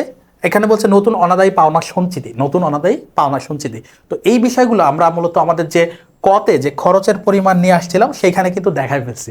তাহলে আমরা এটাকে কি লিখতে পারি? অনাদায়ী পাওনা খরচ লিখতে পারি। কি লিখতে পারি? অনাদায়ী পাওনা খরচ আকারে দেখাতে পারি। তাহলে আমরা লিখতে পারি যে অনাদায়ী পাওনা খরচ ডেবিট এবং অনাদায়ী পাওনা সঞ্চিতি ক্রেডিট। এটা লিখলেই কিন্তু আমাদের এই সঞ্চিতির বিষয়গুলো এবং এই বিষয়গুলো কিন্তু চলে আসতেছে। তাহলে আমরা লিখতে পারি অনাদায়ী পাওনা সঞ্চিতি ডেবিট, অনাদায়ী পাওনা ডেবিট এবং অনাদায়ী পাওনা সঞ্চিতি ক্রেডিট। তাহলে অনাদায়ী পাওনা সঞ্চিতি আমরা কত, অনাদায়ী পাওনা কত দেখছি? 5,500। তাহলে এই বিষয়টি আমরা এখন লিখবো অনাদায়ী পাওনা ডেবিট, যেহেতু আমরা সঞ্চিতি পদ্ধতিতে করতেছি। অনাদায়ী পাওনা ডেবিট, অনাদায়ী পাওনা কত? ডেবিট 5,500 এবং অনাদায়ী পাওনা সঞ্চিতি ক্রেডিট। অনাদায়ী পাওনা সঞ্চিতি ক্রেডিট কত টাকা? 5,500 টাকা। এখন তোমরা সবাই জানো যে এই অনাদায়ী পাওনা সঞ্চিতি একটা স্থায়ী হিসাব। অনাদায়ী পাওনা সঞ্চিতি একটা স্থায়ী হিসাব, কিন্তু অনাদায়ী পাওনা একটা কি ধরনের হিসাব? এটা অস্থায়ী হিসাব। তাহলে এইটাকে আমাদেরকে বন্ধ করে দিতে হবে। তাহলে এই যে অস্থায়ী হিসাব, এটাকে কি করতে হবে? ক্লোজ করে দিতে হবে। তাহলে এটা ডেবিটে থাকলে ক্রেডিটে নিয়ে ক্লোজ করবো, এর বিপরীতে আমরা আয় সারাংশ হিসাবকে আনবো। কি আনবো? আয় সারাংশ হিসাব। তাহলে এইটা আমরা ক্রেডিটে নিয়ে যাব এবং এখানে আয় সারাংশ নামক একটা হিসাব ডেবিট করব। আয় সারাংশ হিসাব, আয় সারাংশ হিসাব ডেবিট এবং এখানে হচ্ছে অনাদায়ী পাওনা ক্রেডিট করব। কি করব? অনাদায়ী পাওনা ক্রেডিট করব। তাহলে আমাদের এই অনাদায়ী পাওনা যে বিষয়টা, এটা কিন্তু বন্ধ হয়ে গেল। তাহলে এইটা হয়ে গেল 0। দেখো 5,500 এবং এখানে হয়ে গেল 5,500। ওকে, তাহলে আমাদের এই ছিল আমাদের জাবেদা দাখিলা। আশা করি তোমরা বুঝতে পেরেছো। আমরা আমাদের পরবর্তী যে রিকোয়ারমেন্ট ছিল সেখানে যাব। পরবর্তী গয়ের রিকোয়ারমেন্টে বলেছে অনাদায়ী পাওনা সঞ্চিতি এবং প্রাপ্য হিসাব তৈরি করো। অনাদায়ী পাওনা সঞ্চিতি এবং প্রাপ্য হিসাব তৈরি করো। তাহলে অনাদায়ী পাওনা সঞ্চিতির ক্ষেত্রে আমরা কি দেখতে পাচ্ছি? একটা ব্যালেন্স দেখতে পাচ্ছি। ব্যালেন্স দেখতে পাচ্ছি শুরুর, সেটাকে আমরা ব্যালেন্স বিডি লিখতে পারি। কি লিখতে পারি? ব্যালেন্স বিডি লিখতে পারি। ব্যালেন্স বিডি, তাহলে আমরা কি দিয়ে শুরু করতে পারি? Balance BD. ব্যালেন্স বিডি কত টাকা ছিল? শুরুর জের কত ছিল? একটু দেখো, শুরুর জেরটা ছিল 2,000 টাকা। কত টাকা ছিল? ব্যালেন্স বিডি 2,000 টাকা। তাহলে এটার হচ্ছে সাধারণত স্বাভাবিক জের হচ্ছে ক্রেডিট, যেহেতু সঞ্চিতি, সঞ্চিতি হচ্ছে একটা বিপরীত সম্পদ। এটা স্বাভাবিক জের কত? 2,000 টাকা ক্রেডিট। তাহলে জেরেও লিখবো আমরা 2,000 টাকা ক্রেডিট। এবার জাবেদাগুলো যদি আমরা একটু বিশ্লেষণ করি, দেখো অনাদায়ী পাওনা সঞ্চিতি এইখানে আইসা কি হচ্ছে? একটা ডেবিট হচ্ছে। তাহলে আমরা ডেবিট পাশে লিখবো, বিপরীতে কি লিখবো? ক্রেডিট। ক্রেডিটের যে বিবরণ আছে এটা আমরা বিবরণে লিখবো, কিন্তু এটাকে করব ডেবিট। তাহলে আমরা লিখতে পারি প্রাপ্য হিসাব। বিবরণে কি লিখতে পারি? প্রাপ্য হিসাব। কি লিখতে পারি? প্রাপ্য হিসাব। প্রাপ্য হিসাব লিখে আমাদের জের কোথায় ছিল? ডেবিটে ছিল। দেখো অনাদায়ী পাওনা সঞ্চিতির জের কোথায় ছিল? ডেবিটে ছিল। তাহলে 2,500 টাকা ডেবিটে যাবে। 2,500 টাকা ডেবিটে যাবে। তাহলে আমাদের জেরটা কোথায় চলে গেল? এখানে 500 টাকা হয়ে গেল। পুরো জাবেদা জুড়ে আর কোথায় দেখো অনাদায়ী পাওনা সঞ্চিতি আছে? আরো অনাদায়ী পাওনা সঞ্চিতি আছে আমাদের কোথায়?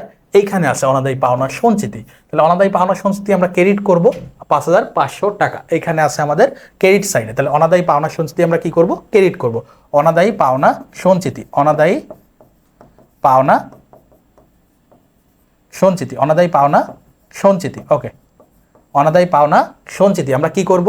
ক্রেডিট করব। অনাদায়ী পাওনা সঞ্চিতি আমরা ক্রেডিট করে ফেলবো। কত টাকা? আমাদের দেখো এখানে কত ছিল? 5,500 টাকা। 5,500 টাকা ক্রেডিট পাশে লিখবো। 5,500 টাকা। তাহলে 5,000 টাকা আমাদের ব্যালেন্স আসতেছে। আমাদের ব্যালেন্স কোথায় আসতেছে? 5,000 টাকা হচ্ছে আমাদের ক্রেডিট জের। আমাদের ক্রেডিট জের কত আসতেছে? 5,000 টাকা। 5,000 টাকা। ওকে, তো এই ছিল আমাদের অনাদায়ী পাওনা সঞ্চিতির হিসাব বা খতিয়ান। এখন আমাদেরকে আরো একটা হিসাব করতে বলেছে। সেই হিসাবটা কি? আমরা যদি একটু দেখি, আমরা যদি একটু দেখি, বলছে একে চলে আসছে। আমরা যদি 2-এর সৃজনশীলে যাই, 2-এ বলছে যে প্রাপ্য হিসাব তৈরি করো। তার মানে খতিয়ানের আরো একটা আমাদেরকে তৈরি করতে হবে। তো প্রাপ্য হিসাবের দেখো একটা ব্যালেন্স ছিল 24,000 টাকা। তাহলে আমরা ব্যালেন্স বিডি দিয়ে শুরু করি। ব্যালেন্স বিডি 24,000 টাকা। কি লিখবো? ব্যালেন্স বিডি 24,000 টাকা। কি লিখবো? ব্যালেন্স বিডি 24,000 টাকা। প্রাপ্য হিসাব অলওয়েজ ডেবিট হয়। আমরা 24,000 টাকা লিখবো। কত লিখবো? 24,000 টাকা। ওকে, এরপরে ব্যালেন্স বিডির পরে দেখো আমাদের কি হচ্ছে, আর কি হচ্ছে? আমাদের পুরো জাবেদাটা যদি আমরা দেখি, এরপরে বলছে আমাদের পুরো বছর জুড়ে হচ্ছে আমাদের প্রাপ্য হিসাব আবারও ডেবিট আছে। তো সেটার বিপরীত হিসাব বিক্রয় হিসাব 80,000 টাকা। কত টাকা? 80,000 টাকা। তাহলে আমরা লিখবো বিক্রয় হিসাব। কি লিখবো? বিক্রয় হিসাব 80,000 টাকা। 80,000 টাকা ডেবিটে লিখবো। তাহলে 24 আর 80 কত হয়? 1,04,000 টাকা। 1,04,000 টাকা। এরপরে আমরা আবার জার্নালে চলে যাই, আমাদের আর কোথাও প্রাপ্য হিসাব আছে কিনা। এইখানে আমরা দেখতে পাচ্ছি ক্রেডিট 70,000 টাকা এবং এর বিপরীতে নগদান হিসাব আছে। তাহলে আমরা লিখবো নগদান হিসাব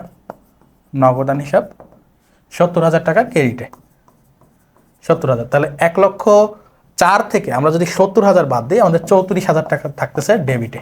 ওকে, আর কি কি আছে চাপেদা আমরা একটু যদি যাই, দেখো প্রাপ্য হিসাব আবারও ক্রেডিট আছে 2,500 টাকা। কত আছে? 2,500 টাকা। তো এইটাও আমাদেরকে ক্রেডিট করতে হবে এবং এর বিপরীতে অনাদায়ী পাওনা সঞ্চিতি আছে। তাহলে আমরা লিখে ফেলবো অনাদায়ী পাওনা সঞ্চিতি। কি লিখবো? অনাদায়ী পাওনা সঞ্চিতি। অনাদায়ী পাওনা সঞ্চিতি কত লিখবো? একটু দেখো, আমরা লিখবো হচ্ছে 2,500 টাকা। কত টাকা? 2,500 টাকা। এটা কোথায় আছে? ক্রেডিট সাইডে আছে। তাহলে 2,500 টাকা আবারও আমরা নিয়ে যাব এখানে। তাহলে আমাদের অ্যান্সার আসতে এখানে নিট কত আসতেছে? 32 এবং 31,500। কত আসতেছে? 31,500। আমরা জাবেদায় যাব, আর কোথাও প্রাপ্য হিসাবের কোনো কিছু ছিল কিনা। এই পর্যন্ত আমরা করেছি, এরপরে প্রাপ্য হিসাব নামক আর কোনো কিছুই নাই। এবং আমরা এইখানে উদ্দীপকের গুলোতে যদি দেখি, আর কোথাও কিন্তু প্রাপ্য হিসাব সংক্রান্ত কোনো লেনদেন নাই। তাহলে আমাদের অ্যান্সার হচ্ছে কত? এক্ষেত্রে আমাদের জের বা উদ্বৃত্ত হচ্ছে 31,500। তো প্রিয় শিক্ষার্থীরা, এই ছিল আমাদের 1 ও 2 নং সৃজনশীলের সম্পূর্ণ সমাধান। আশা করি তোমরা পুরো ক্লাসটি দেখেছো এবং যে এমসিকিউগুলো করিয়েছি, যে সৃজনশীলগুলো করিয়েছি, সেগুলো সঠিকভাবে তোমাদের খাতায় নোট করেছো। পুরো ক্লাসের যে বিষয়গুলো তোমাদের সমাধানের ক্ষেত্রে লাগবে সেগুলো নোট নিয়েছো এবং এই অধ্যায়টি তোমরা আরেকটু সময় দিয়ে একটু প্র্যাকটিস করবা। তোমাদের এইখান থেকে নিশ্চিত ইনশাল্লাহ 10 মার্কের একটি সৃজনশীল এবং 3 মার্কের 1 মার্ক করে 3 মার্কের 3টি এমসিকিউ, টোটাল 13 মার্কস তোমার ইনশাল্লাহ নিশ্চিত হবে। তো আশা করি আজকের ক্লাসটি ভালোভাবে বুঝেছো। তোমরা সবাই পড়াশোনার মধ্যে থাকো। তোমাদের সকলের সুস্বাস্থ্য এবং তোমাদের আসন্ন যে পরীক্ষা রয়েছে সেগুলোতে ভালো ফলাফল কামনা করে আজকের মতো এখানেই শেষ করছি। পরবর্তীতে কোনো ক্লাসে তোমাদের সাথে দেখা হবে। আসসালামু আলাইকুম রহমতুল্লাহ।